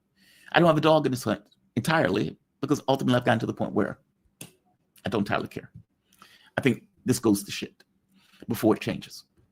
But that being said, my job, as I define it, is what is real, what is true, what is reality. That is not tethered to a political party or political institution. I call myself a lone wolf for a reason. I can tell somebody that I think they're full of shit. It doesn't matter who the person is that I'm talking to in that case. I would say more pleasantly than that, but I'm trying to point out that the ability to be above it all matters. Now, again, not everybody's that way, right? People have their sides, which is why, and some of you disagree with me on this, I often say the audience doesn't affect my opinion. It doesn't matter what you guys think in this sense. People will take sides. People will aggregate, whether reality is attached to it or not. And so, no, you can't necessarily allow crowds, mobs, political institutions, media organizations, when Europe gets together and aggregate themselves and say, well, Iran is clearly at fault for when Israel attacked them. Okay, well, that's a group of idiots that have joined together that don't care about reality. What they care about is power I'm saying there are people in our political space that is just like those Europeans, that's just like America with the exceptionalism idea, that regardless of what America does, it's doing right, even if it's killing a lot of people abroad. It is terrifying that you have fascists in our midst. And I mean that in the context of the country itself. When you get the president of the US sending military in cities, democratic cities, and as he's sending those militaries into democratic cities, you have people who pop up and say, hey, that's a great idea. Those people are fascists. The honest take on that is, what the hell are you doing? This is outrageous. Why are you doing that? We have a police force for a reason. The president is doing it purely for political ends. That has nothing to do with reality. You would have some people that will fully and fundamentally agree, reality be damned. Those people are dangerous. Because what those people mean is that whatever the president does, however the president goes over, steps over the line, even if it's overthrowing the government itself, they will be there, they will back it, they will have their arms raised, and hell, they may even take a weapon to defend Donald Trump in doing so. Those people are cultists, those people are dangerous. You see them now on social media, you see them all over social media. Oh, this is great that Donald Trump is doing this. I would say the one positive thing that Donald Trump has did is he's exposed many of these people who are hiding in our midst. This is Trump at that speech. And I want you to hear what he says here. Now, mind you, there's no justification for this at all. Listen to what he says. Your president, Donald Trump. In our inner cities, which we're going to be talking about, because it's so fire department. I always put the fire department in because they're great. They're great. And I got 95% of their vote, too. That helps. When you get 95% of their vote, you always have to mention them. But they're great. And they're brave in our inner cities, which we're going to be talking about, because it's a big part of war now. It's a big part of war. But the firemen go up in ladders, and you have people shooting at them while they're up in ladders. I don't even know if anybody heard that. And I said, don't talk about it much, but I think you have to. Our firemen are incredible. They're up in one of these ladders that goes way up to the sky, rescuing people, and you have animals shooting at them, shooting bullets at firemen that are way up in death territory. You fall off that ladder, it's over. Fire department. I always put the fire. He looks bad. He looks really bad. Is it just me? Is it just me? He just looks rough. Yeah, he just looks rough. Oh, this is the one I wanted. DDG Politics, great network. I know I say that, but it's true. It's true. They're goddamn invaluable. They're very unsafe places. Here we are. What they've done to San Francisco, Chicago, New York, Los Angeles, they're very unsafe places. And we're going to straighten them out one by one. And this is going to be a major part for some of the people in this room. That's a war, too. It's a war from within. Controlling the physical territory of our border is essential to national security. We can't let these people in. He is talking about various cities in the United States that are democratic cities that we, meaning some of the people in the room, military, are going to have to deal with. In the first clip, he's talking about how, well, we need to work these places out. We need to work these places out. That's not terrifying. Donald Trump, without any pretext, without any reason or rationale, without anything happening, assumes certain powers and is like, I'm going to send military to the cities. Okay, why are you doing it? I don't know. Just make up a reason. And that's the reason we're going to go with. That's amazing. Military and police forces have two very different jobs. The reason you train military, you train them to kill. Hegseth made the speech. He made the speech very clear. We are going to kill the enemy. Fair enough. But then Trump comes out and talks about sending the same people who Hegseth said we're going to kill the enemy, that we're going to send them to U.S. cities, with the note that these cities are war zones that we effectively need to somehow pacify. Are you going to kill Americans? That's my question. Are you going to give the military orders to kill Americans? That's what the question ultimately boils down to. If indeed you're sending military to cities, what are you sending them to cities for? What are you sending them to cities for? That is the ultimate question. Here's another one. Here's another one. We have foreign enemies from within that we need to pacify. And obviously he's talking to the military, so some of you will need to do the pacification. I can only assume he's talking about the pacification of other Americans. Priority. That's what it is.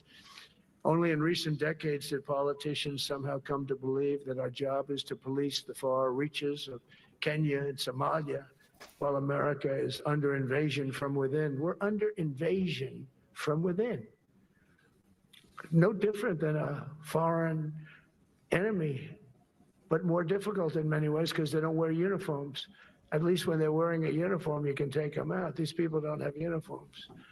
But we are under invasion from within. We're stopping it very quickly. We're under invasion from within. At least when these people are abroad, you can kill them because they're wearing uniforms. But in this case, they're not even wearing uniforms. So it's difficult to just kill them and take them out if that's what you need to do. Here's another one. Portland is a war zone. I'm playing these because I'm trying to get across this idea that he seems to have this, or creating this myth that these areas require some type of sort of military force.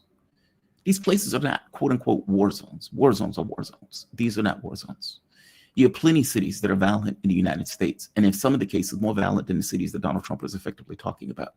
He is sending military to democratic cities under the cover of their war zones. Oh my God, their war zones.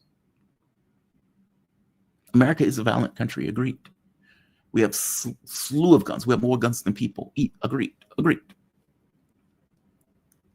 But the one true singular factor that is a commonality in all of this is he's sending them to democratic cities. That is concerning. Why are you doing that? What are you trying to accomplish in doing that? Is it just to boast? Is it just to be provocative? What is the goal? Those are questions that should be asked. And I guess people are somewhat anesthetized in this. Like, for example, this was Chicago. Look at what is taking place. Hundreds of agents show up. TDA has been designated as a terrorist organization under the Trump administration. Now, of course, you have to believe a habitual liar who says, well, these are terrorists. These are people who are in criminal gangs. These are so-and-so. And you have hundreds of troops raiding a building. Almost like an assault. Well, federal authorities, I say federal authorities in this case. That's amazing. So the police couldn't do it. It really took federal agents to do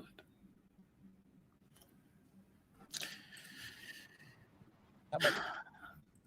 We are going to end up in a new America. Mark my words. We are going to end up in a new America. And a lot of that stuff is going to be provoked by the immiseration of the working class. A lot of it is going to be provoked by violence that seems to be increasing as we speak. I mean, Charlie Kirk getting killed. Somebody tried to walk off Donald Trump. The guy wanted to go into the church or the Mormon church and kill all of those people. Meaning this is an escalation of violence. We always had mass killings in the United States. And for some reason, we took those mass killings as just kind of a normal part of living in America. Is that normal, though? Should that be normal? And now you have a president who has decided that he wants to be a king.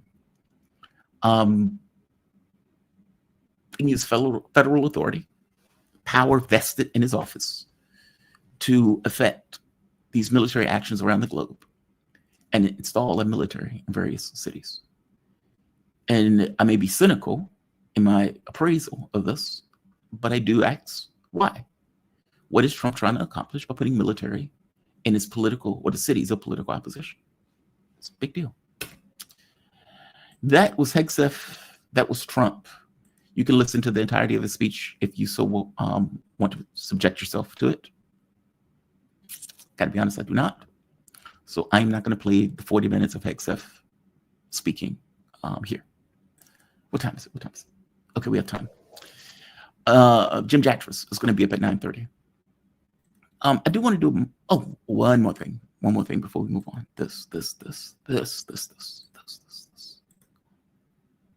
Israel is paying influencers $7,000 per post. How do I get that cheddar? How do I get some of that cheddar? I post on Israel all the time. Called genocidal monsters, rapists, a country that effectively is okay murdering children. I say all of those things on Twitter when I'm talking about Israel.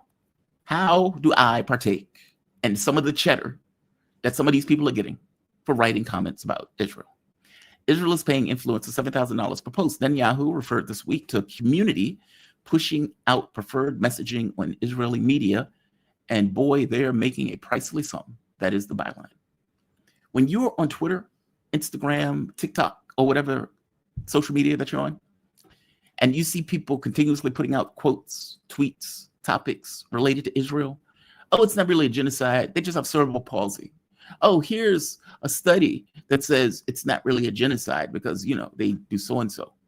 Here is George Galloway sitting with this terrorist. So the Flotilla, obviously, is paid for by Hamas.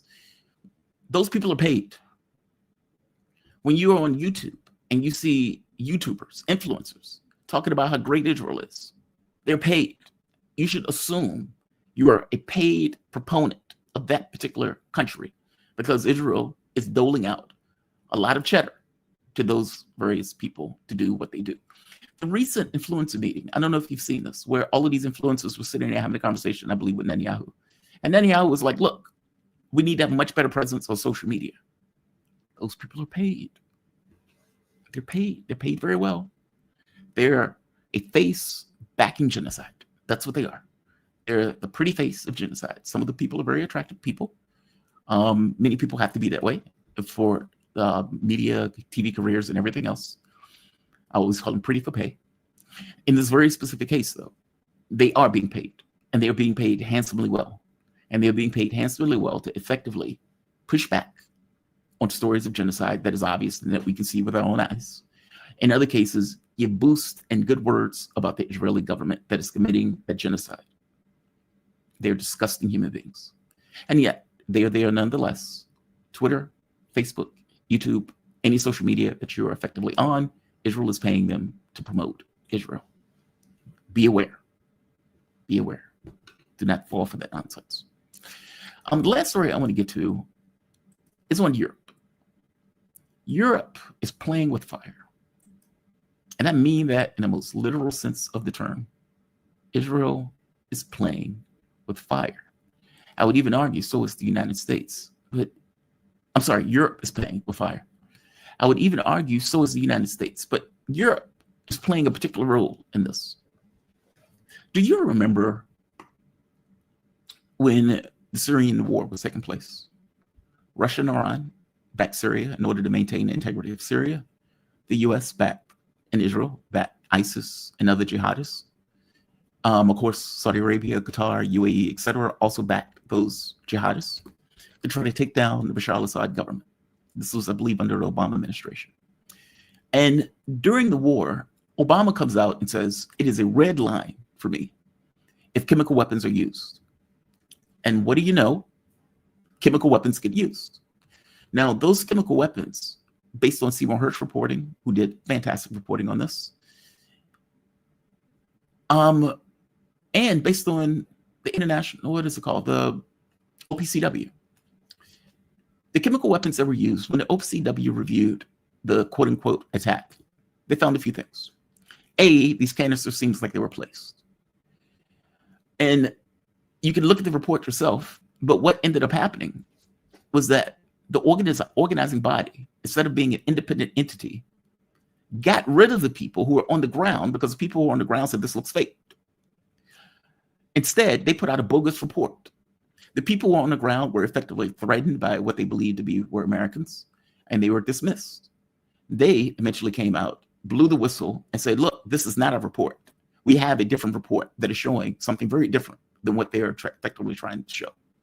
The OPCW was used as a political entity to make it look as if Syria used chemical weapons on the ground. Seymour Hersh is reporting that didn't even appear in the United States. It had to appear, I think it was like London Review or something like that. Pointed out that weapons were transported through Istanbul to the terrorists, so the terrorists could use those weapons. All right. When the questioning came up, well, wait a minute. Assad has taken back like 90% of his territory. Why would he do that?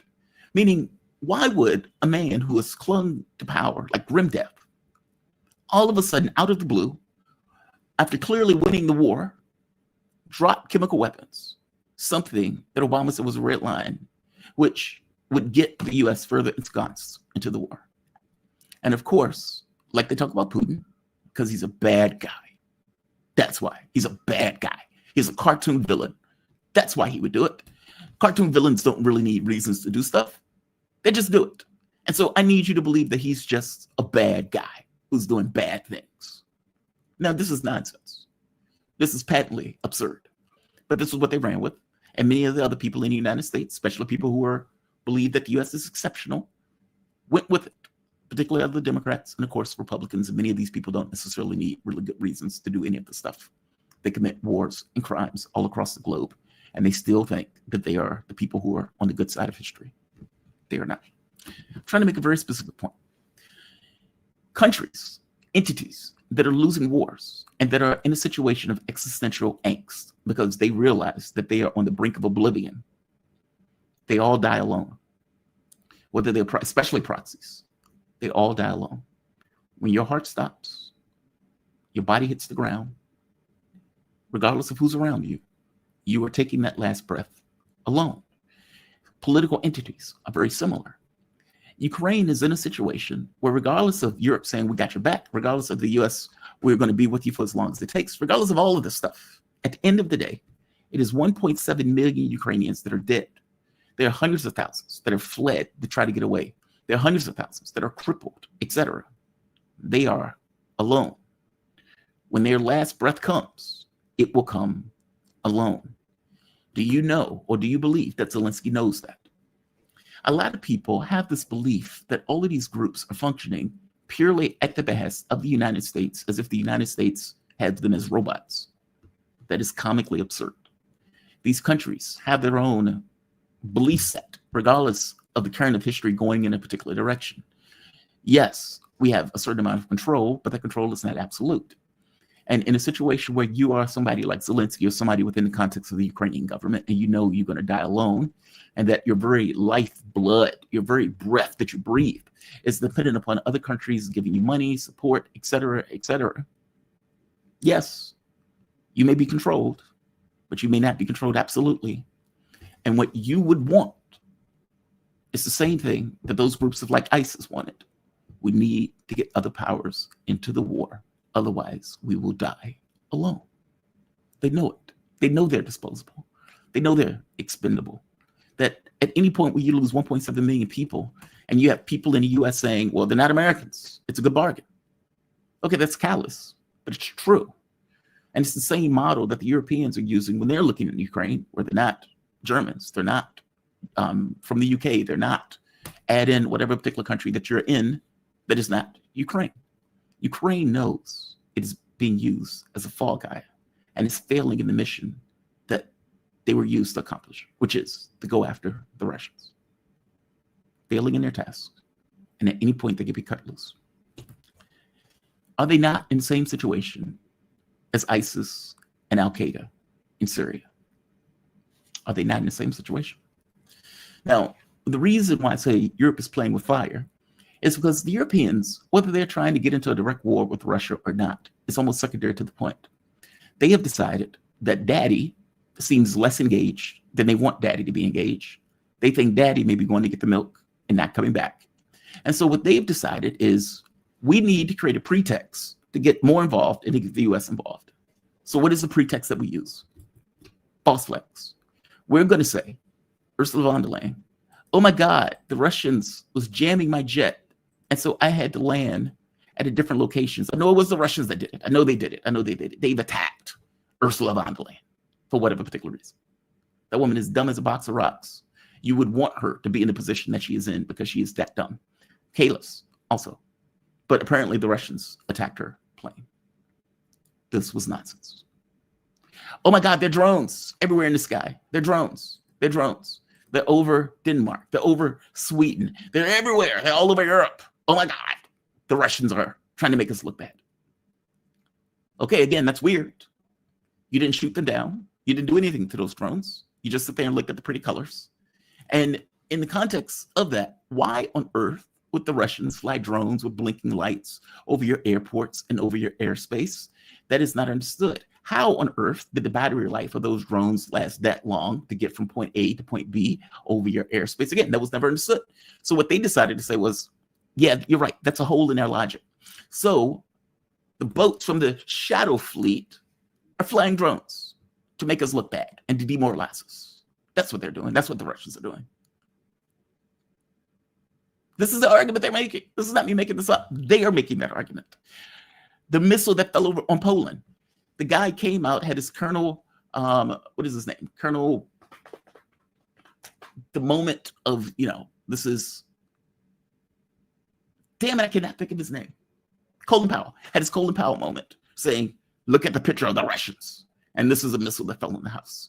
And then the very next day, of course, the reporting came out that there was a Polish missile that fell in the house because they were trying to take down dummy drones and didn't seem to have the capability of taking down dummy drones. They are screaming to the hilt about things that don't exist and blaming the Russians for the things that don't exist. And you have to ask, well, why is Europe doing that? Europe is doing that because either A, they're trying to create a pretext to get involved in Ukraine, and they're trying to establish that context now for their local populations to say, see, the Russians were making fools of us. And so, we have to be able to get more militaristic to get involved in the war, because if not, the Russians are going to, come after us.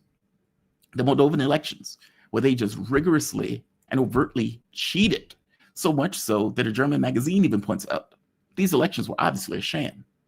Okay, again, why are you doing that? This is Europe exerting a certain amount of control over their space in order to prepare themselves for war. If the Ukrainian military falls, then what happens to NATO, the legitimacy of Europe, and for that matter, the legitimacy of NATO? That the biggest army that they've crafted in Europe on several times got smashed. All of the equipment that they put into it, all of the financial support that they put into it, and they got smashed. This Western exceptionalism ego doesn't allow for the ontological shock of realizing that they're not exceptional at all. They're behind in military science, they're behind in basic science, they're behind in mechanics, they're behind in industry. They're behind by all metrics of many of the countries, especially if you're looking at China. I would even say probably Japan. But I'm pointing out that in regards to the big countries, which Europe, it's not a country, but it's a collection of countries that pretends as if it's one single country, is behind what should be peer competitors of the United States and China. They're not exceptional by any metric that you can come up with. And at this point, they're even making the argument that we need to cut healthcare, cut education in order to support Ukraine. They don't seem to be able to give this up. And in seeming or not seeming to be able to give this up, they seem to have come to this notion that we need to create a pretext for war, and a pretext by invoking Article 5, saying that the Russians are doing this and that. Now, some people will make the argument, well, Europe is not really trying to get into a war. They're just trying to do a game of chicken. Even if I accept that that's true, problem. What happens if Ukraine does a false flag in another country? Then what? Up to this point, Europe and the United States has just repeated anything that Ukraine has come up with as if it was true, despite the fact that this stuff is usually nonsense. What happens if there's a false flag in Romania? What happens if there's a false flag in some European capital? Does Europe call it what it is?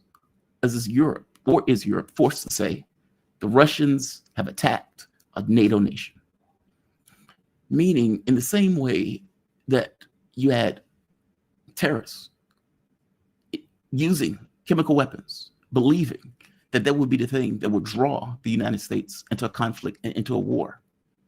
You may have a situation where Europe either does a false flag on themselves, in which case they blame the Russians and invoke Article 5, or that Ukraine does a false flag and Europe blames the Russians and invoke Article 5. What does the US do in that situation? Now, for one, the reason I say Europe is playing with fire is because if they're really prepared to go into Ukraine, they are going to get mauled. Europe couldn't even take down a dummy drone. Are they really prepared to fight the Russians? And obviously the answer is no. The Russians have a 1 million man military. In fact, the Russians have 300,000 people in reserve, beautiful new vehicles that they haven't even used. 500 missiles, drones, etc., hitting Ukraine, and they still have enough to save, meaning they're hoarding their missiles in preparation for a Third World War that they fully believe is effectively coming. Is Europe prepared? Are they ready? Or is what Europe thinking, we can get the US involved? And I'm trying to point out whether Europe wants that war or not may be secondary to the point if a country that believes it is going to die alone because the support will eventually crater, meaning in this game of chicken that Europeans will effectively back away from him, Ukraine itself may be willing to initiate a false flag attack.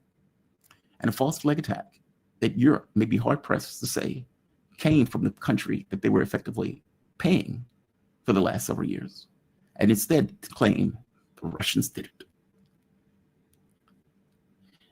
The US is perfectly willing to feed the Europeans to the Russians, every bit as much as the Europeans have been willing to feed Ukraine to the Russians. But it's a larger question that all of the pressure that is going to be weighed in on Trump when this notion of, oh my God, the Russians attacked a NATO country, mind you, that is contrary to everything that Putin has done up to this point. What does Trump do? What does the blob do? What do people like Lindsey Graham, people like Hegseth, the god of war in the administration? What about the people who are in the Republican circles, the people who actually are perfectly okay with risking the end of the world to have this fight? What are they going to do? They are going to scream bloody murder. All sorts of media reports are going to come out saying, oh my God, Donald Trump is abandoning his allies. Donald Trump is abandoning his allies. And Donald Trump, who doesn't necessarily have the attention span of a termite, will most likely get involved in that war. He will drag the US to war against the Russians. Now, he may go into it saying there's not going to be a nuclear war. But when the US also loses conventionally on the ground, then what?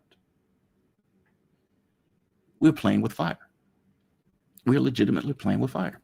And I don't think they see it in those terms, because you have Boy Scouts like Hegseth running around thinking that war is some video game or something. They need to take this very seriously. And I don't think they are. Regardless of what the Europeans' intentions are now, in regards to setting a context of false flags that they are claiming that the Russians are doing, if indeed that gets exploited by Ukraine that believes that they're going to be left in the lurch, is Europe going to be willing to say that is a false flag, especially after spending the last 5 months claiming that the Russians are invading? I get the sense that's going to be hard to do. I'm saying the last hope that Ukraine has, because their position is existential at this point, would be to draw Europe and the US into the war. If they don't draw Europe and the US into war, Ukraine may cease to exist, especially if there is no deal or anything like that, and it doesn't seem to be that there's going to be one. This is going to be meted out on the battlefield. Donald Trump, as a US president, can accept a surrender document that the Russians are effectively giving him to sign. Because Donald Trump can accept a surrender document, the war will continue. Even when Putin offers him a deal, Donald Trump and his ego, hubris, mendacity, all of these qualities of exceptionalism that he ascribes to the office of the president, makes him, for all intents and purposes, incapable. He has the power to do it. Yes, Trump could have walked on day one. But walking on day one is a little bit different than the political pressure that's being applied to a person who's in that office, who wants to, I don't know, at the very least looks like he won, and come away with a face-saving mechanism that in this case, him and Europe are not going to get. We are on a razor's edge. We're on a razor's edge. I could be wrong on this. I don't think I am. I'm just pointing out that a lot of what they don't seem to be treating this with the severity that it demands. 1.7 Ukrainians are dead. 100,000, maybe 200,000 Russians are dead. This is a real war. And Europe seems dead set on getting Europeans killed in this war and potentially bringing this to the brink of nuclear oblivion. And yes, what I'm saying to Europeans, I'm saying because they are agitating and creating these false flags for hashtag reasons. And the catch becomes, what are those reasons? Who knows? They strongly seem to have this sense that Trump is less interested. Whereas Donald Trump, for all intents and purposes, is still running the war. So he's trying to act as if he's some negotiator while simultaneously still sending weapons and selling weapons to the Europeans or to NATO, which 16% of which is made of the United States, which means he's selling weapons to himself in order to prosecute and further the war aim. They may say there will be no war with Russia. That's what his mouth says. And that's what he says now. That could change on a dime. Beware. Be very wary. Let's go to chat. Jatras will be here soon. So let's hit the chat. In his defense, officers salute their superiors, not applaud them. Fair enough. Fair enough. I'm just saying that place is quiet as a church mouse. Fair enough. Jabbar Media, no sound on the P clips. Thank you, Jabbar Media. I did fix that. Thank you, though. Wanda USA, turn exciting AC on.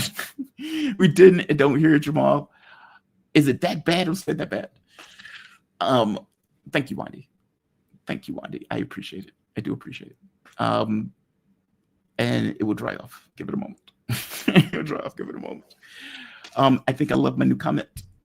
Falcon Eye. Well, I hope you do love your new comment, Falcon Eye. What is this called? Blinken and Newland. They did this. Yes, they did. Newland was out there handing out cookies. Which is why it's always wild to me when they're like, yeah, I mean, it is the Department of Defense, man. Like, why are you making this speech to these generals when, for all intents and purposes, you have an aggressive posture all around the world? It was never a Department of Defense. That's why I approved of them calling it a Department of War. That's what it was, a Department of War. Say no to Sweathead. I'm not sweating now. I've cooled off. Let's see. Audio is perfect. Well, thank you, Audie, for that. Google Mike, who can print the difference. I was moving too fast. Make Ukraine go back. We are running out of lip filler. Oh, yeah, you're talking about Hegseth. Yeah, he's more of a prima donna than a soldier. Like I said, some of it I agree with. Like, if you're saying we need to have standards that people can take because these things are militaristically necessary in a war zone, agreed. If you have a woman who's 5'3" and can't do those standards, I don't want you to lessen those standards to put her in a war zone. That's the worst. It's like if I submit a paper to somebody because I want to print an article, I don't want the person to give me the article back saying, hey, this is fantastic. And then it goes up and it's a horrible article. I would rather have something that says, sorry, kid, this is not for you. And I'm saying that's the same thing for the military. The last thing you want to do is put somebody 5'3" in a position where they're going to get killed or they're going to bring down the capability of the team. So again, Hegseth is not necessarily wrong on that front. This is not, the military is not supposed to be woke. The military is supposed to be effectively and lethal. It's the rest of it that I take issue with. It's the rest of it. It is the rest of it. Yeah. The woke military videos, I don't know if you remember those, where she's like, she says, I'm trans something, and I have been in the military. It's like, what the hell is this? It's like, why are you making a video like this? You want people, I don't care if a person is a woman, man, trans, whatever. There are guidelines in regards to capabilities that are necessary, which I accept. It's a lethal military, right? If somebody is going to be without food and drink for 4 days, okay, well, the person need to be able to do that. If you are going to be underwater for several days to accomplish an objective, the person needs to be able to do that. Meaning there are physical qualifications that most of us would never reach, that many of the people, especially on SEAL teams, have to accomplish. That it's not meant to be woke. That's meant to be effective. Thank God Jim Jatras, you showed up because I had other guests. Sorry, No. we're a little late getting. No, I'm saying that because one of my other guests canceled at the last minute. I'm just thanking you for showing up. Sorry. How you doing, man? You doing okay today? Compared to what? You said compared to what? Well, I'm glad you're well. I'm glad you're safe. I'm glad you're good. I'm Jim Jatras. He's a former U.S. diplomat, policy advisor, and analyst for the Republican leadership of the U.S. Senate. You are the person I want to talk to today. There are a few things. I have to start with this drumbeat that Europe is going with. So this is Polish Prime Minister Donald Tusk. Donald Tusk made a speech where he literally said, we are at war. This is not Ukraine's war. This is Europe's war. Because we will look worse as Europe if we lose this war, and this war is for the future of Europe. Now, Lavrov has agreed. Lavrov has said, yeah, we are at war. Meaning the Russians at the very least accept this is a war with Europe. Are they projecting? Are they serious? Like all of the false flag stuff that they're coming up with, what is the objective of this? Is the objective to get into Ukraine? I've heard people make the argument that this is not about really invading Ukraine. This is not really about going to war with the Russians. But it seems like they're trying to create a pretext by which to invade Ukraine under this idea that the Russians are everywhere, the Russians are invading us. What is going on with this? You may have more clarity on this than I do in regards to what the Europeans are thinking. I think Chancellor Merz said something similar too. That I used the W word in describing the relationship with Russia. Yeah, I think they're deadly serious, and I think this is a lot more. Should be a lot more concern to Americans than it really is. First off, Jamal, I would say this is not just a European problem; it's also an American problem. Remember that post that President Trump put up about Ukraine can take back all its territory, and we're going to, the Europeans they could help them do it, and we're going to sell the weapons to the Europeans, and then NATO will give them to the Ukrainians, although we're NATO. The long and the short of it is Trump has. There were a lot of people when Trump came into office that drank the Kool-Aid, that he was going to be the peace president. He was going to come in and make a deal with the grand bargain, and we'd have spheres of influence, the Russians and the Chinese. And that was never going to happen. That was never going to happen. Even if Trump wanted it to happen, it wasn't going to happen. The only policy that could possibly work for the West going forward would be to try to trick the Russians into some kind of a truce, a ceasefire, whatever. Trump tried that up front. The Russians wouldn't bite. So then he switched gears a little bit and said, okay, well maybe we can have a tripartite summit with you and me and Zelensky. And of course, the Russians didn't bite on that. So they've tried a couple other things out. And I think they've now settled on the only thing that they think can work. And that is that they need to find some way to put a European force on the ground in Ukraine, not to police a peace or a settlement or a truce, because the Russians aren't having a truce, won't agree to a truce, and there will be no peace settlement. So they need to find some way to put some European forces on the ground. I don't think this is a division between Washington and I don't think there's a rift between Washington and the Europeans. I think this is coordinated, and that it's a division of labor, as Hegseth said way back at the beginning of the administration.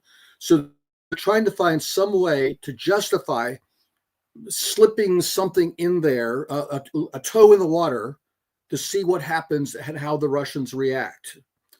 And of course, you hear a lot of people that are more sympathetic to the Russian side say, "Oh, well, the Russians will never agree to that. Well, they'll just destroy them. European forces that go in there, they'll be treated as being destroyed." I'm not so sure. I mean, because as you and I have discussed before, the Russians have been so cautious, so responsible, so concerned not to turn this to a direct war with NATO. Even though there's been provocation after provocation, even against their own the strategic forces inside of Russia, that they projected what I call a provocative weakness, that they basically invited the other side to escalate, because while one side escalates, the Russian side tries to be responsible. Let's not let this get out of control. Let's just stick to the plan, and we're winning now, and we don't need to escalate this thing. Oh well, they escalated again. Well, we're not going to react emotionally because we're going to just stick with the plan. This doesn't affect the outcome, and so on and so forth. So I can see a circumstance where some provocation occurs. You know, whether it's one of these drone things, they come up with something else, or maybe they do it like a Gleiwitz incident. We had like in Poland in 1939, we saw a report that some Belarusian and Russian dissident types were planning some kind of a false flag personnel attack somewhere in Poland or something like that. They could use as a pretext to, all right, well, Poland must act now. We'll put a force into Lvov or somewhere in West Ukraine as some kind of a guarantor of the Polish border, or maybe a Polish some Polish presence in Lvov, because there probably are still some Poles who live in Lvov, probably not many of them, something like that. Or maybe a small French force somewhere near Odessa, which is their historic stomping grounds from the intervention after World War I, something along those lines, where they see how the Russians react. Because if the Russians don't hit them, and I think it's a better than even chance the Russians would not. I mean, because we know that there have been NATO forces in Ukraine all along, but they've not been declared. They've not been in uniform under their own flag as those forces. I think that what they're going to do is play a game of chicken with the Russians and see if they hit them. And if they don't, they will expand that force, and then we'll end up with what amounts to a foreign presence in part of Ukraine to guarantee that part of Ukraine, and then they will work from there. I think that's more or less the plan. Jim, that will be extraordinarily demoralizing if that's true. Like, you have to, I don't know how they don't hit that force. Like, because the moment that you have 5,000 troops in, you have 100,000 troops in. And you've shown, that the Russians are bluffing, which seems to be the worst case scenario from the Russian point of view. It's almost like you're forced to, almost like a program. You're forced to hit them. But you don't think they will. You really think that the Russians will be like... No, I'm not saying I don't think they will. I'm saying I don't know that they will. I don't know that they will. And I think that their Western partners might consider it worth the risk, because they're obviously militarily they are in bad shape. And by the way, they don't have 100,000 troops to put in. In other words, so that it's easy for the Russians to rationalize to themselves, or more precisely, a certain Russian, a Mr. Putin, to rationalize to himself, that doesn't make any difference. This doesn't change the outcome. If there's a few Frenchmen hanging around in Odessa or some Poles in Lvov, does that change the battlefield in the Donbass? Does that change the way the war is going in the East? No. So rather than jump into a direct conflict with NATO, steady as she goes, stick with the plan. This doesn't matter. This doesn't change the outcome. And that has been his pattern all along. And so I'm saying it's possible that they might not. And look, let me be clear about this, Jamarl. If they end up hitting them, and we end up in a direct conflict now between Russia and NATO, the very thing that the Russians have been very keen to avoid, they have partly themselves to blame for sending this message over and over again that nothing the West does in terms of provocation will be responded to, because we don't want this to escalate. We don't want this to escalate. Well, then they're going to get escalation finally, because they've invited it. So, yeah, they're in a no-win situation at that point. I mean, obviously they're going to win on the battlefield, but they're in a no-win situation in terms of avoiding a direct conflict with NATO. If that force goes in, and even in a minuscule way, and the Russians are faced with either tolerating it and inviting more, or hitting it, in which case, yeah, the prospects of escalation go way up all of a sudden. If you hit those troops, though, are they able to really use Article 5 in that case? I mean, after all, they invaded Ukraine at that point. No, I don't think so. And this is where the Western side is going to have to tiptoe carefully as well. They're not going to want to put themselves in a position where they say, all right, if you hit these now, you're at war with everybody, and might as well kiss your rear end goodbye, because we're all dead. I don't think they want that. I don't think even they're that crazy. And the other thing we have to keep in mind, Jamarl, is we're talking about European governments here. These are governments that are hostile to their own population. I mean, they're democracies democracies, for crying out loud. Look at the theft we saw in Moldova just on Sunday. I mean, it was the most blatant theft of any election possible. We saw what they did in Romania. These are people who are afraid of their own nations, afraid of their own people. They're selling their own interests down the drain just so they can maintain this war with Russia. At this point, they haven't got into a hot shooting war with Russia. They probably hope they can avoid it, but for them, it's a Manichaean thing. It's democracy against authoritarianism. It's Europe and our values, and the rainbow flag and everything else against the evil Russians who just hate everything that's good and decent. So there's no way they can walk away from this either. So it really is, and for that sense, it's as existential for the West, and not just the Europeans, but also for the establishment in Washington, as it is for the Russians, because without the Russians losing in Ukraine, or at least preserving some Ukrainian state that can still be used as a NATO base, the American empire is kaput, and they don't want that. Because when all's said and done, this is about preserving the American empire, global empire, of which Europe remains its crown jewels. That's another thing. I'm not going to mention names. There have been some really smart guys on some of the podcasts to say, now what are the Europeans going to do on their own now that the Americans are walking away from Europe and that the American guarantee will no longer? That's nonsense. The Americans are not walking away from Europe any way, shape, or form. We're simply enlisting the Europeans as the potential cannon fodder in case this thing goes wrong, that they can die. We're almost fresh out of Ukrainians. We need some Poles or some Romanians or some Frenchmen or something we can bolster those numbers with. But the idea the Americans are walking away from Europe, because if we walk away from Europe, how do we maintain our hold on the Middle East? I mean, how do we, without Europe as our staging area for the Middle East, how do we control the Middle East? And of course, that's not even talking about how badly things are going for the global American empire in Western Pacific and confronting China. They cannot afford to lose in Ukraine. And this really then gets back to the Russians. Are they going to see this as an opportunity to destroy the American empire and NATO and the European Union with a decisive victory in Ukraine, or are they still inching their way along in the hopes that somehow somebody somewhere will finally come and make a deal with them, which to me is the only explanation for their behavior thus far. I know who you're talking about. He's usually a really good host. I don't know why he thinks that the U.S. is pulling away from Europe. I just assume that the U.S. is using Europe, like basically in the same way that the Europeans are willing to feed Ukraine to the Russians, that America is willing to feed Europe also. I guess there are two questions in this. One, do you think, so under this model, Trump has to get involved, meaning the moment that Europe makes contact, they are going to scream bloody murder. But they are. Oh my God, the Russians attacked us. Yeah. And if Donald Trump, and let's say if the United States is working in cahoots in this plan, the expectation is that America is going to come to their rescue. Otherwise, why are they going to put their forces to get killed? Or do you see it that way? That's back to your question about Article 5. And I think one way they're structuring this the way they are is they know it's a dangerous move. They're putting their toe in the shark tank to see what happens, whether the shark bites or not.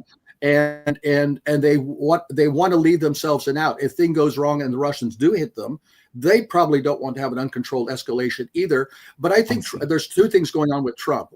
One is he personally wants to appear that he's walking away. Because remember, Trump has to be the winner all the time. He's perfect. He's the smartest guy that ever lived. He's brought peace everywhere. He's going to bring peace to Gaza with that ridiculous 21-point plan, for crying out loud. So he wants to put himself in a position where whatever happens, he's done everything right, and everything that goes wrong is not his fault. Oh, it's Joe Biden's war. It's he has nothing to do with it, which of course is a huge lie. But the other thing is, what does the American establishment want? They want to put themselves in a position where we can endlessly support the Europeans, whatever the Europeans need, without getting directly involved, if we can possibly avoid it. So that's why I think they're structuring this in a way that if the Europeans go in there and they get bitten, then, if this wasn't Article 5, well, that didn't work, then we'll have to figure out our next move. But I think right now they're going to roll the dice. They're going to find some pretext, put some small European force in, and see what happens. And if the Russians hit it, they may pull back. and then figure out, okay, we have to figure out our next move. If they don't hit it, they will expand it. God, I hope they have sense enough to hit those troops. I know that sounds bad, but it's a worst case scenario to allow those people to exist. And I get your point that Putin has done everything in his power to keep this isolated to Ukraine. He doesn't seem to want to expand this beyond the borders of Ukraine.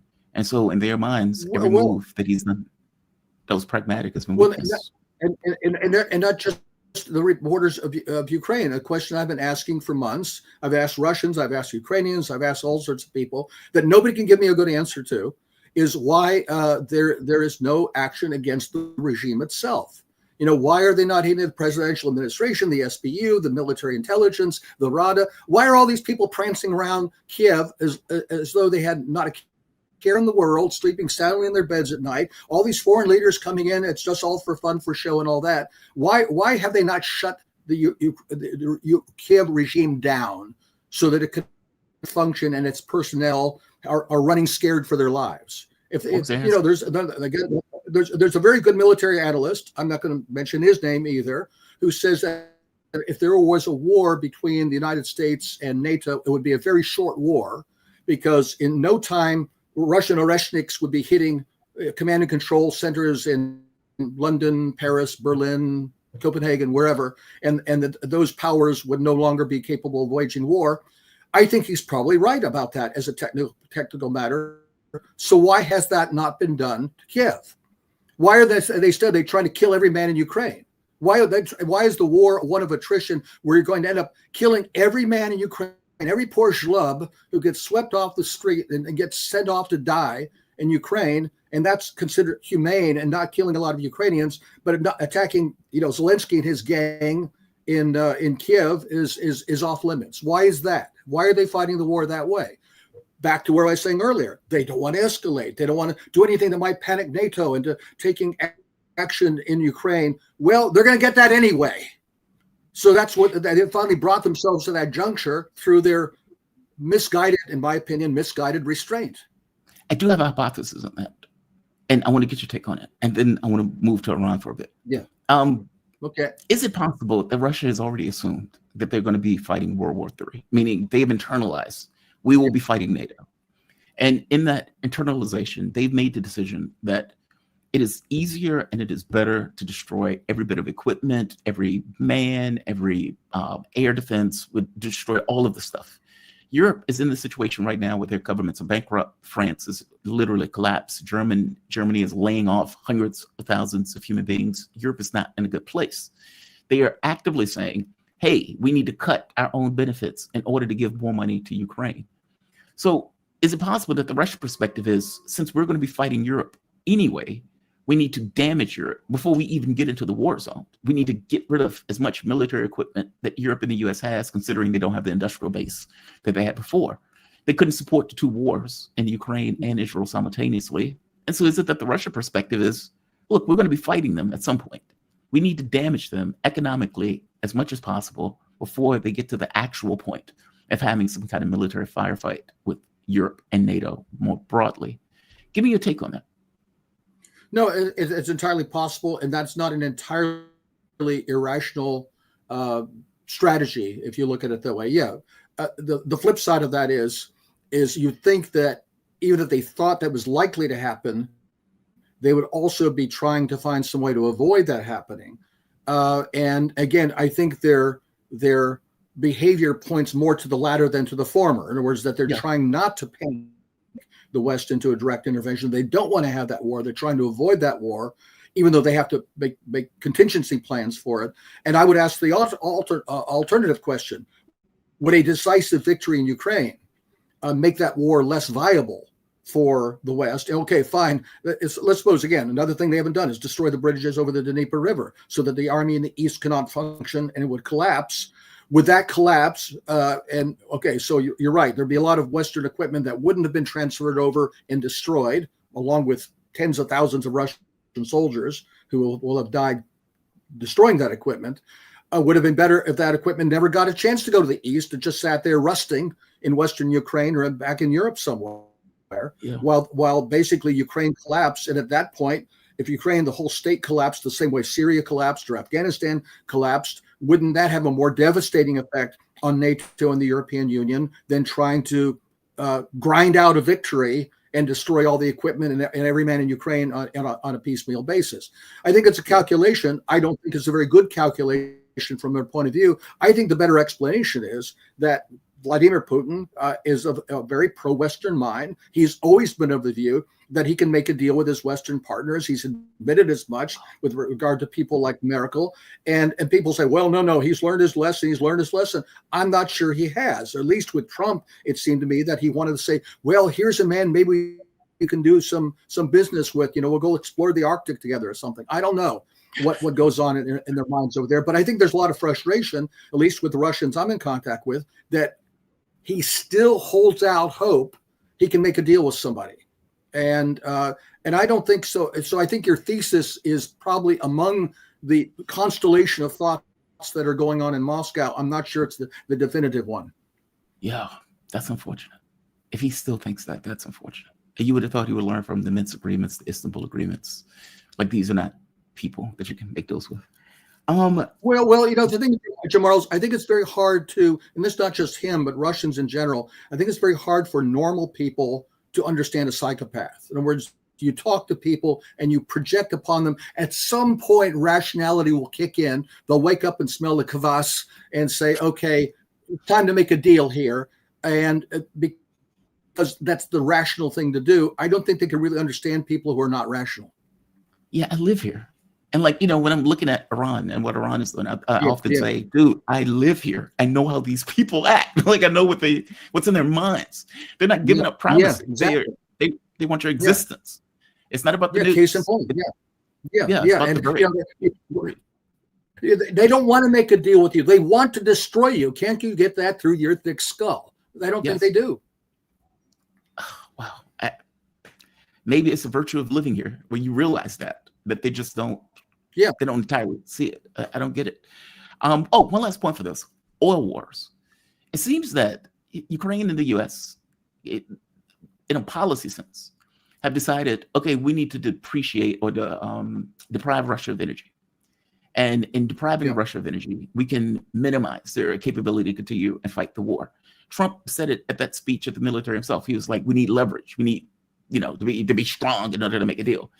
And he realizes, I think, on some level, I have no cards in this. I can go to nuclear war, but that's not really a win. I need to find some other leverage. And so Zelensky and Trump have effectively been bombing one oil field after the next. They've been doing it. I think this is like the fifth one that they bombed. And so it seems like this plan is very straightforward and clear. We need to hit energy systems. And Russia just looks at it and says, yeah, we're not changing our plan. That's okay. We can suck it up. Give me your take on this. What do you think? Well, the two things. One is, I don't think that given the size of Russia and the size of its energy industry, the Ukrainians can really disrupt it that badly. I mean, they can do some damage. I don't think they can really change the overall picture, but it does illustrate the point we were making earlier, that the Russians are inviting more attacks of this sort because they treat them as something they can shrug their shoulders and say, well, it doesn't affect the big picture, which it doesn't. Therefore, we'll just tolerate it. And again, they can expect more of the same. If that escalation, those proddings don't get their attention, then they'll do something else. That's where we get into all this talk about the Tomahawk cruise missile and all the rest of it, which are nuclear capable systems. At what point is an escalation one that the Russians will sit up and say, you know what, this one actually matters? Maybe one a nuclear Moscow. Then they'll say, oh, well, wait, that one was actually significant. I guess we better worry about that one. Yeah, because up to this point, it seems like they've just shrugged their shoulders. We're staying with the plan. Yeah. Everything is okay on the battlefield. We're just going to keep it moving. Yeah. Wow. I want to move to Iran for a bit. So there have been 10 tankers and carriers, not tank carriers, 10 tankers and what are these things called? These massive cargo planes that have effectively landed in Al Udeid Air Base in Qatar. Now, I had Colonel Wilkerson on the show. Colonel Wilkerson said before Thanksgiving, Israel is going to attack Iran. He was like very clear, before Thanksgiving, it's going to happen. And I've had other guests who have said the same thing. Like, look, they are prepping for an attack. Right. The last time that the United States did this, there was an attack. Are you seeing this? Is that in your mind also? Do you believe that? Yeah, I would defer to Colonel Wilkerson on this.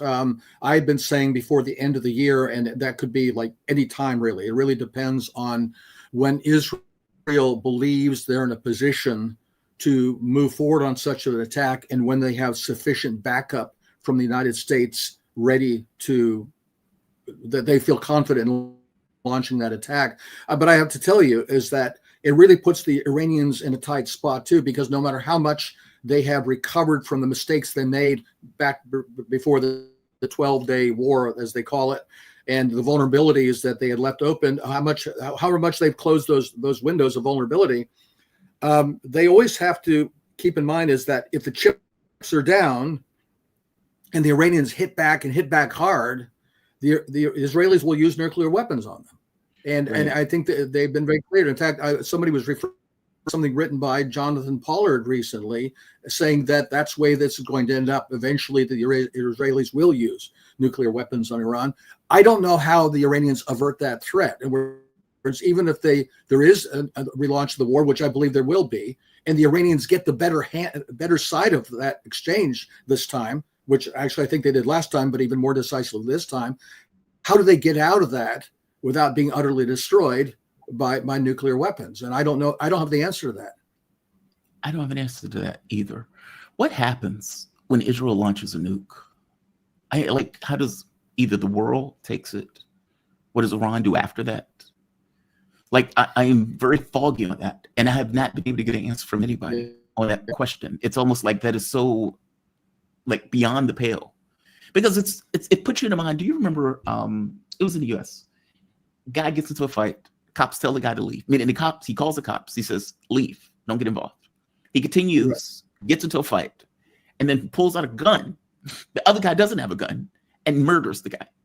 And so it's like, so you're going into an unprovoked fight, knowing full well that you have nukes. Right. That's outrageous, right?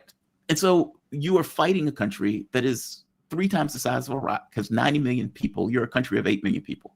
Mm-hmm. So you obviously are going to get bashed, which means those nukes are obviously going to have to be utilized at some point in that fight. So you're going into this on some level knowing that these nukes are going to be utilized. What does the world do when that happens? Just between you and me and the lamppost, I don't think the world does a damn thing. I mean, we hear a lot of people saying, well, if the Israelis ever use nukes, that would be the end of Israel because the whole world will condemn Israel, blah, blah, blah, blah, blah. I don't think so at all. I really don't think so. What, are the Russians and the Chinese going to nuke Israel because Israel nuked Iran? I don't think they will. Will the Americans condemn Israel for that? Not on your life. We'll cheer them on. So now I think the more likely immediate effect would be a number of other countries would clench their teeth and said, damn, we better get us some nukes right now. Like, for example, we saw this recent agreement between Saudi Arabia and Pakistan that almost certainly had an understanding about Saudi access to nuclear weapons. I wouldn't be at all surprised if, like, a week after such a thing happened, Saudi declared itself a nuclear power. So I wouldn't be surprised at that, or Turkey, maybe some other countries, maybe even Egypt. So I think that could happen. I think partly it depends with regard to Iran. If there's, did the Israelis just use a nuclear weapon in a low yield nuclear weapon to send a message to the Iranians? Okay, it's this or destruction, and the Iranians can still have the capability to come back, maybe acquire a weapon themselves. I think if it comes to that, the Israelis will probably just utterly obliterate Iran and make that an object lesson. See what happens to anybody who crosses us. I think that's the more likely thing, which is why I think the Iranians have made a huge mistake by not acquiring a nuclear weapon up to this point. I've been saying all along, they got a choice. They can be Libya or they can be North Korea. Yeah. So far, they've chosen to be Libya. And, and I'm sure Kim Jong-un is sitting over there saying, well, look, I mean, I played my cards right. I'm not going anywhere because I actually got nukes. Yeah, this religious argument fails to me. I just find, God, man, I hate that. They're like, whoa, I don't take that seriously. Yeah. You don't think it's a religious thing? What do you think is the rationale? No. Look, I mean, 'Cause I fatwas agree are with like you. Talmudic rulings or whatever it is here, whatever the Pope says about the death penalty this week. I mean, they'll change that as suits their needs. It's like, I know for the last 30 years that we've said no nukes, but damn it, we need a nuke now. Does Israel God really have changed his mind. Yeah, right. right. Does Israel really have the capability of decimating Iran like that? I mean, a country that size, do they have that many nukes with that capability? And keep in mind, if they do that, that still may not stop Iran's capacity to respond. Like, Iran may have those weapon systems where they can just immediately respond in a way where they have no F's to give, and this is existential. We're going to destroy your little colony at this point. I mean, like, Israel, right? Or is it not? Again, it depends on how the thing unfolds and who does what first to whom, and at what point the Israelis decide to launch that strike. But my understanding is they have between 200 and 400 warheads, and that's a fairly old figure. They might even have more than that, as far as I know. How many cities of any size are there in Iran? Certainly not 400. I mean, if you destroy Tehran and Isfahan and go down the list of all the other cities that could be destroyed, what's left of Iran at that point? But that also affects Pakistan. I mean, it's going to turn that place into a nuclear wasteland, and that stuff is just going to blow to Pakistan. Like, it does affect other countries in the region. Like, has to be significant. Yeah, I'm sure Bibi will lose a lot of sleep over that. But you don't think Pakistan will respond to the fact that they've been irradiated also? I don't know what they would do about it exactly. They're going to launch nuclear weapons against Israel? And then what would India do? I mean, there's a whole lot of there are a whole lot of moving parts here. Like I said, my guess is that the Israelis did it. Nothing would happen in the short term. Now, would that destroy what's left of Israel's international credibility, et cetera, et cetera? Well, that's pretty much gone. The only thing that's left is absolute 199% support from the United States, and that would not change one bit. In fact, it might even be intensified. So, with Iran being a linchpin to this kind of multipolarity, especially between China and Russia, do you think this pulls in other countries? Like, the moment that this notion of "we will nuke you" becomes part of the marquee, part of the conversation, other countries should stay out. Like this, I guess what I'm asking is, national security of Russia, does that include Iran? And does the national security of China on some level include Iran? At least to the degree where they would, let's say, vocalize, this is a no-no, far more stridently than they have up to this point. Ooh, they'll vocalize. You bet. Yeah. But what they do, I mean, it's one thing to say that we will support Iran to whatever extent we can. We'll send them air defense system. We'll, we'll support them financially. We'll do all sorts of stuff. It's another thing to get into a shooting war with the West over Iran, especially if at that point Iran has been destroyed. How does that help? Again, go back to what we were talking about with regard to Ukraine. Russia's approach has always been one of caution, caution, caution. Chinese are even more cautious than the Russians are, at the point where then they've been presented with a fait accompli, and Iran has been destroyed.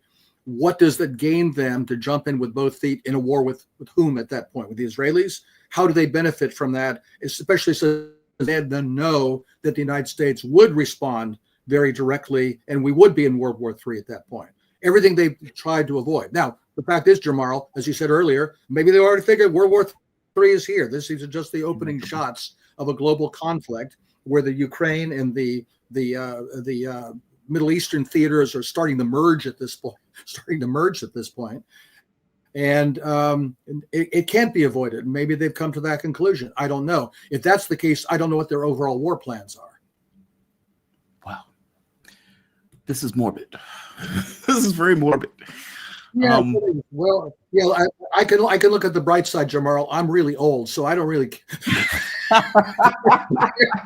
that much at this point. Okay, I worry about my grandchildren and everybody else, but there's not much I can do about some things. So somebody, it's been nice knowing you, Jamarl. Yeah, I know.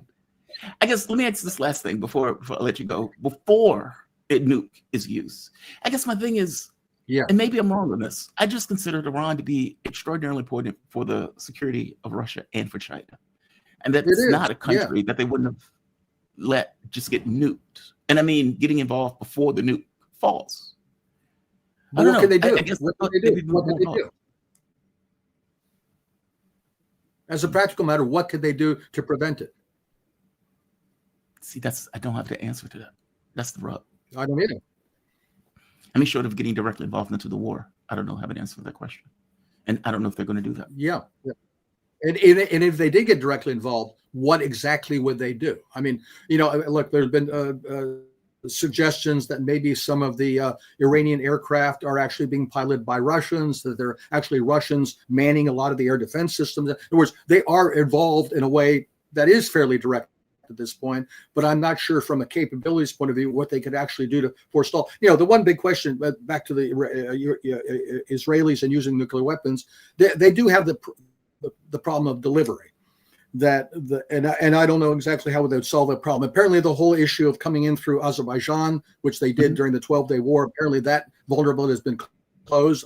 I don't know for sure if it has, but I've heard reports to that effect. I don't think they have a ballistic missile capability to deliver nuclear weapons, so they would have to do it by air, and then that does present a problem. Now, can they do that? Can they do that without American help? I don't think they can. Would they have American help? I think they would, because when all's said and done, I think Donald Trump may resist on some level what Bibi wants done. That maybe makes things difficult for Donald Trump personally. But when chips are down and Bibi wants something, Trump is not going to oppose him. Jim, this has been illuminating. I greatly appreciate your point of view, and I agree with your point of view. I try to make things more clear, which is why I give attention. Yeah. But I agree with your take on this. In fact, I agree with your take on all of this. That is unfortunate. But I thank you for it. I really do. Jim Jatras, man, thank you for this. Always appreciate having a conversation with you. Always appreciate your take on this. He is a former U.S. diplomat, policy advisor, analyst for the Republican leadership in the U.S. Senate. Jim, you have a fantastic rest of your day, okay? You too. Bye-bye. All right. Jim I can't disagree with his point of view.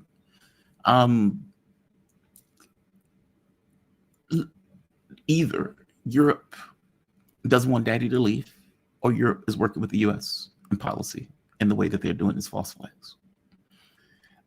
Which could be the case, considering Trump is looking for leverage, and he is using a proxy that has been colonized Europe on some level to try to get that leverage by creating a pretext for involvement in a direct sense.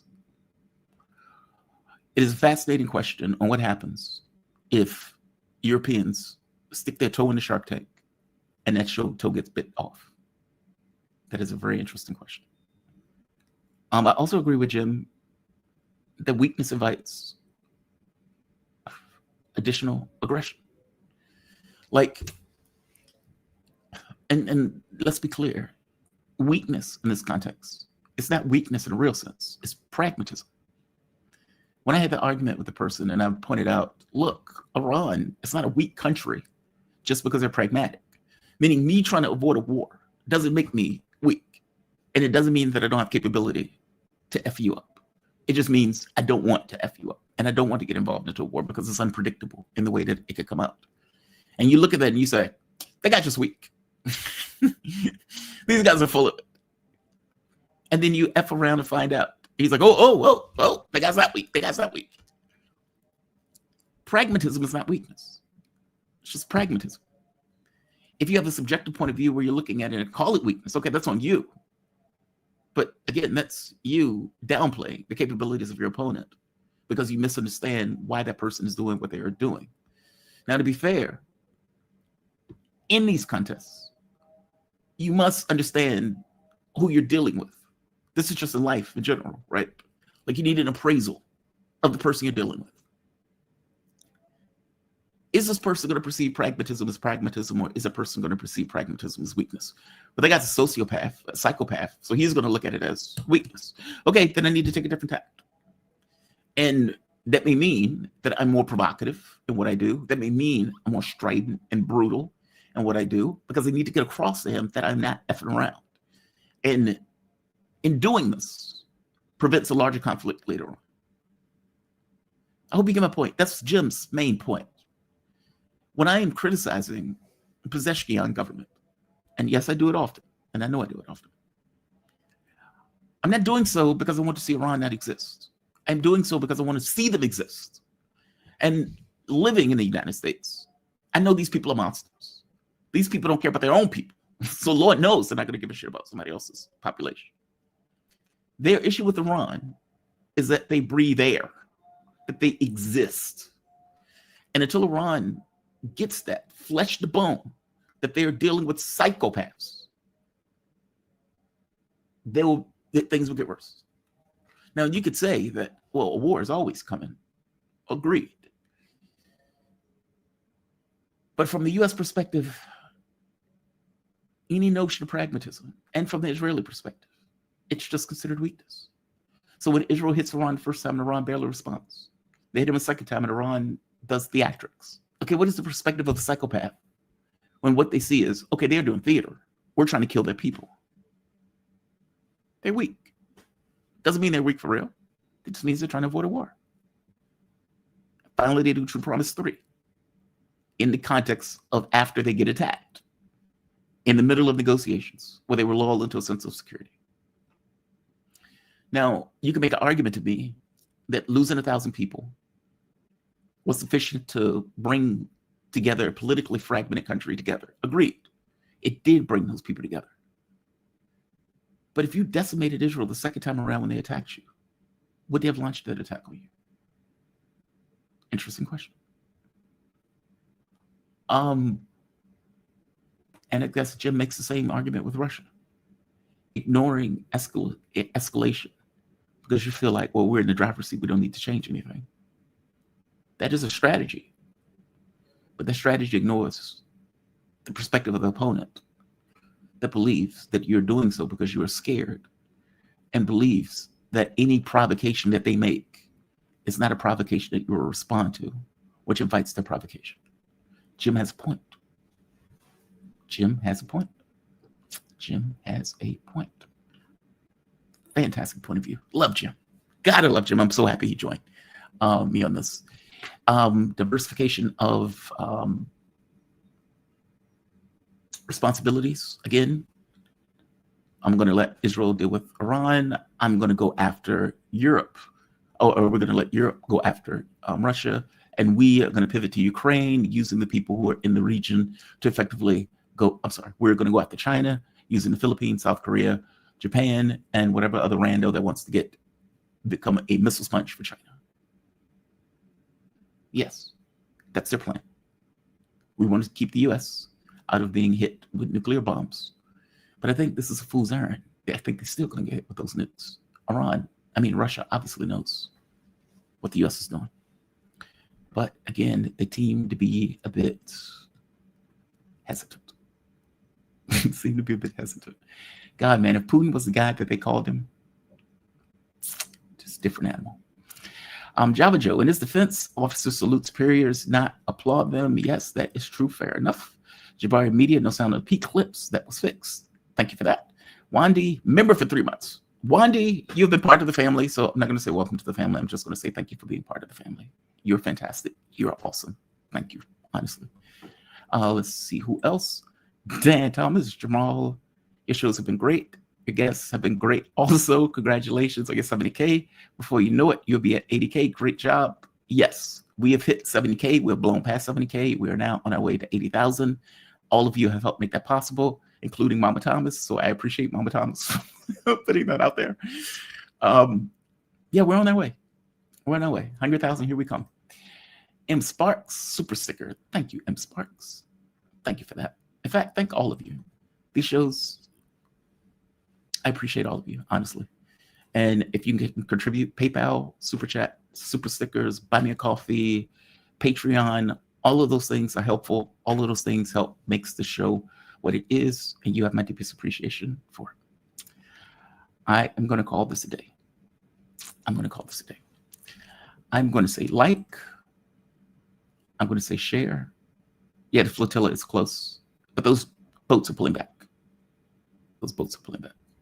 So yeah, it's close. Those boats are ready to get attacked. Controversial point of view. If Israel bring those boats to the side, give Greta Thunberg a sandwich, take a picture of Greta Thunberg eating a sandwich, best thing from the Israeli perspective. If Israel decides to sink those boats and kill everybody aboard those boats, including Greta Thunberg, best thing for the people in the flotilla. Now, meaning in the context of their objectives. They know, as a flat fact, they're never getting to deliver the food. Honestly, they should have just bought one sandwich and saved the other food because they're never getting to the island. I would argue that's not the point. Freedom riders in the United States get on buses, ride to the south. They know those buses can be interdicted. And they know what's going to happen to them when those buses get interdicted. But that's the point. African Americans who would go and have sit-ins in all-white restaurants. Again, they sit down. They know the cops are coming. They know what's going to happen to them when the cops get there. That's the point. Pettis Bridge, I believe in Georgia. Those black people who were walking across the bridge, holding signs, wearing suits. Cops come, and the cops beat the living shit out of them. Beat them to within an inch of their life. They knew the cops were coming, and they knew we were taking a beating. And what's wild, in the civil rights movement, they even had classes on how to not respond when you're getting beat by cops. Because they wanted to show this is the naked face of the state. This is what the state really is. None of this freedom, liberty nonsense. This is what they are. This is an apartheid state with a police force that is willing to beat and kill at a whim because of the color of our race.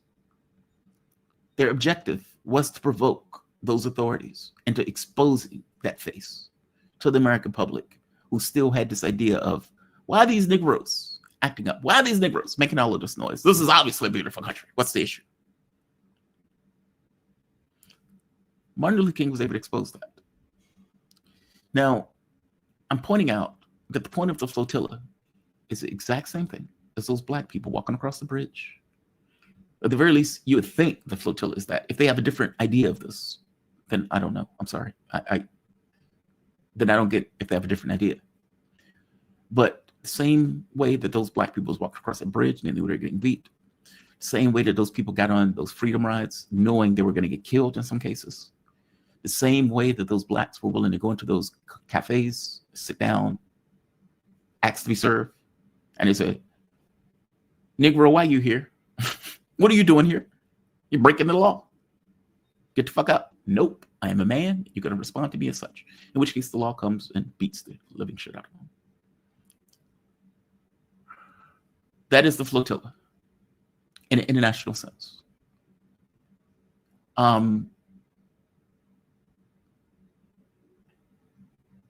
Their point is to provoke. That's their point.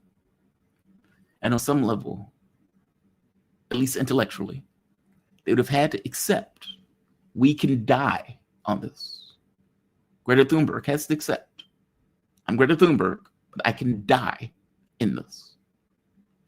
Their death may be the spark that creates so much chaos in Europe that something takes place. Meaning you never know what's the thing that causes the spark, right? That gets other people on the same page.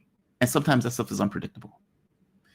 The flotilla are people doing something and risking their lives to do it. I don't take issue with it. I think it's a valuable commodity that people have decided we need to do something because our government is not doing anything.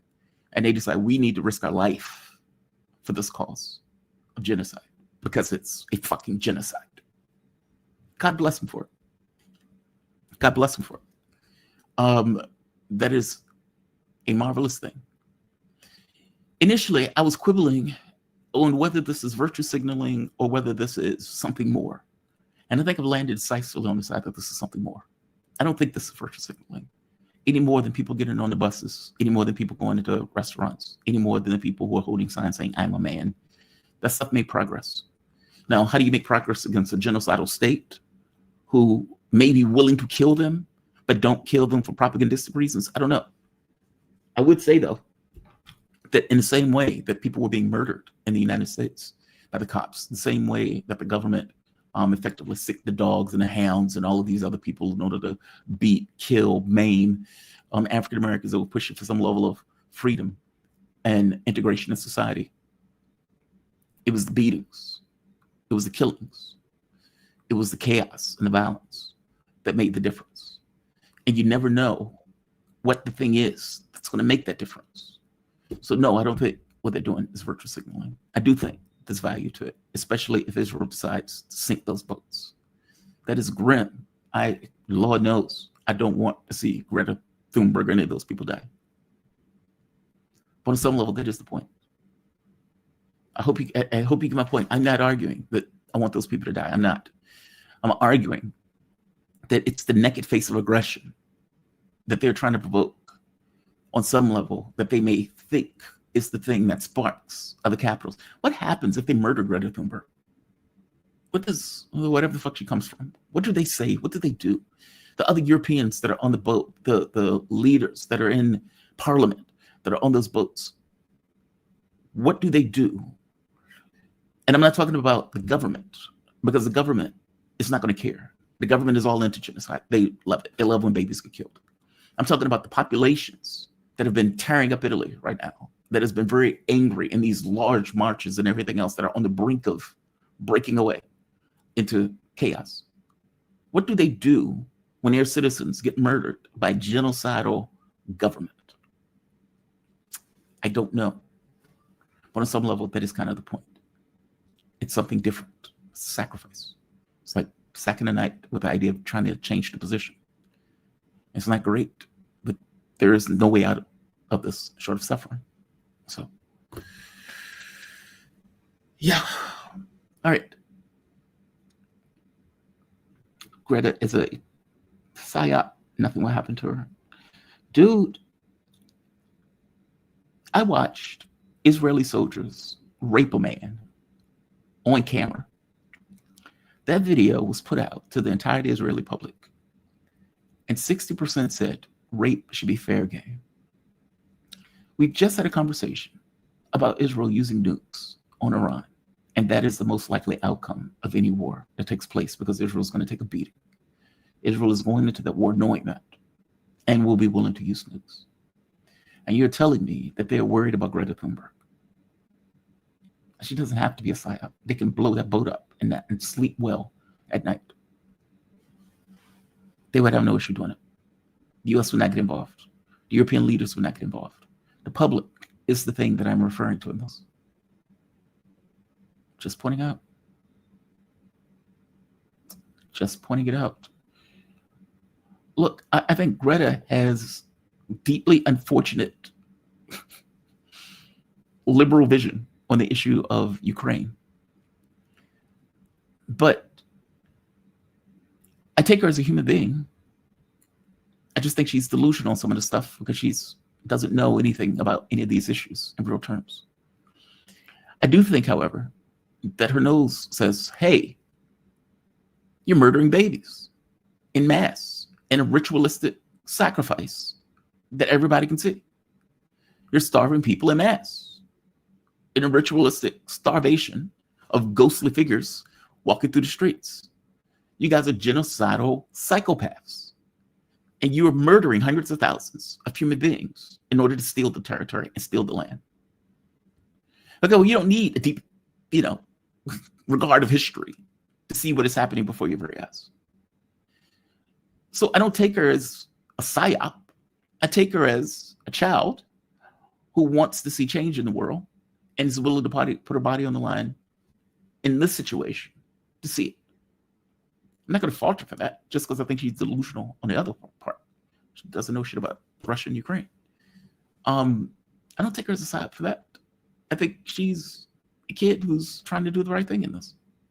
And even in the Russia thing, I think she's misguided. But I don't think she's, let's say, a negative actor per se in the way that she's looking at this. No, I think she sees it right. She's responding to the depravity that she's seeing. That's my take. I mean, I could be wrong, but that's my take. I mean, what would it take? Her to get murdered in that boat by the Israelis for you to be like, hey, fuck, man, you're right. What is this, like Q, right? Where Q becomes human. And they're like, he's like, how do I prove that I'm flesh and blood? And Worf was like, die. Dying would prove it. What is that? Is that the way you lie? She needs to die in order to prove she's not a psyop. Yeah, I'm not going that far. I'm not going that far. All right, I'm going to call this a day. You guys are fantastic. I know I keep saying that. And yes, I do hang out. Is it raining? Mental note. I may take Friday off. My plans may have to change. I just found out that there was an earthquake, apparently an aftershock, in the exact location that I was going to be in about 20 days. 80 people died, apparently. And a lot of the locations wrecked. This is after major storms have hit the location. Like the Philippines, man, they must have fucked over God like nobody's business. So I need to see if the location is still even stable for a visit, because I'm supposed to be there for a month. After which point, I have no clue where I'm going. Also, I've been going full tilt for the entire year. And I think I want to take a day. So, well, I'm currently in Indonesia. Yeah. Okay. That's where I am now. It's Philippines that got hit, though. They got hit with storms, hurricanes, and apparently an earthquake that killed 80 people in the earthquake. This was like yesterday.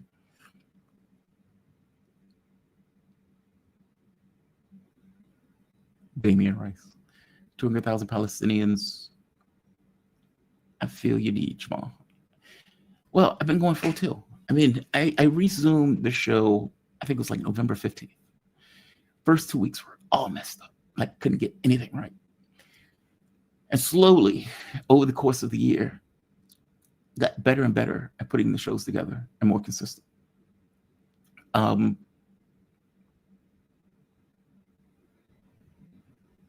Yeah, I need to take a day. All right. I am going to say like, I'm going to say share, I'm going to say subscribe. I want to thank all of you that watch, that like, that comment, that contribute. Either PayPal, Patreon, Super Chat, Super Stickers, memberships, Buy Me a Coffee, Patreon. I think that's all of them. God, there's so many of these things. Yeah, there's so many of these things. Either way, shout out to you and thank you for being part of the show. You have my deepest appreciation. We are on our way to 80,000. I would like to hit 100,000 before the end of the year. That would be astonishing.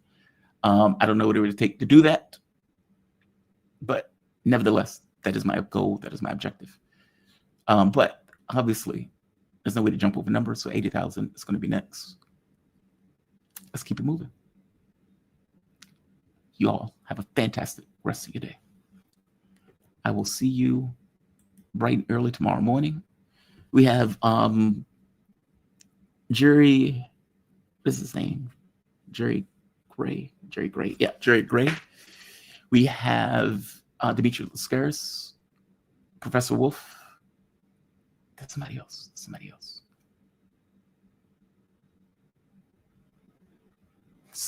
know there's somebody else.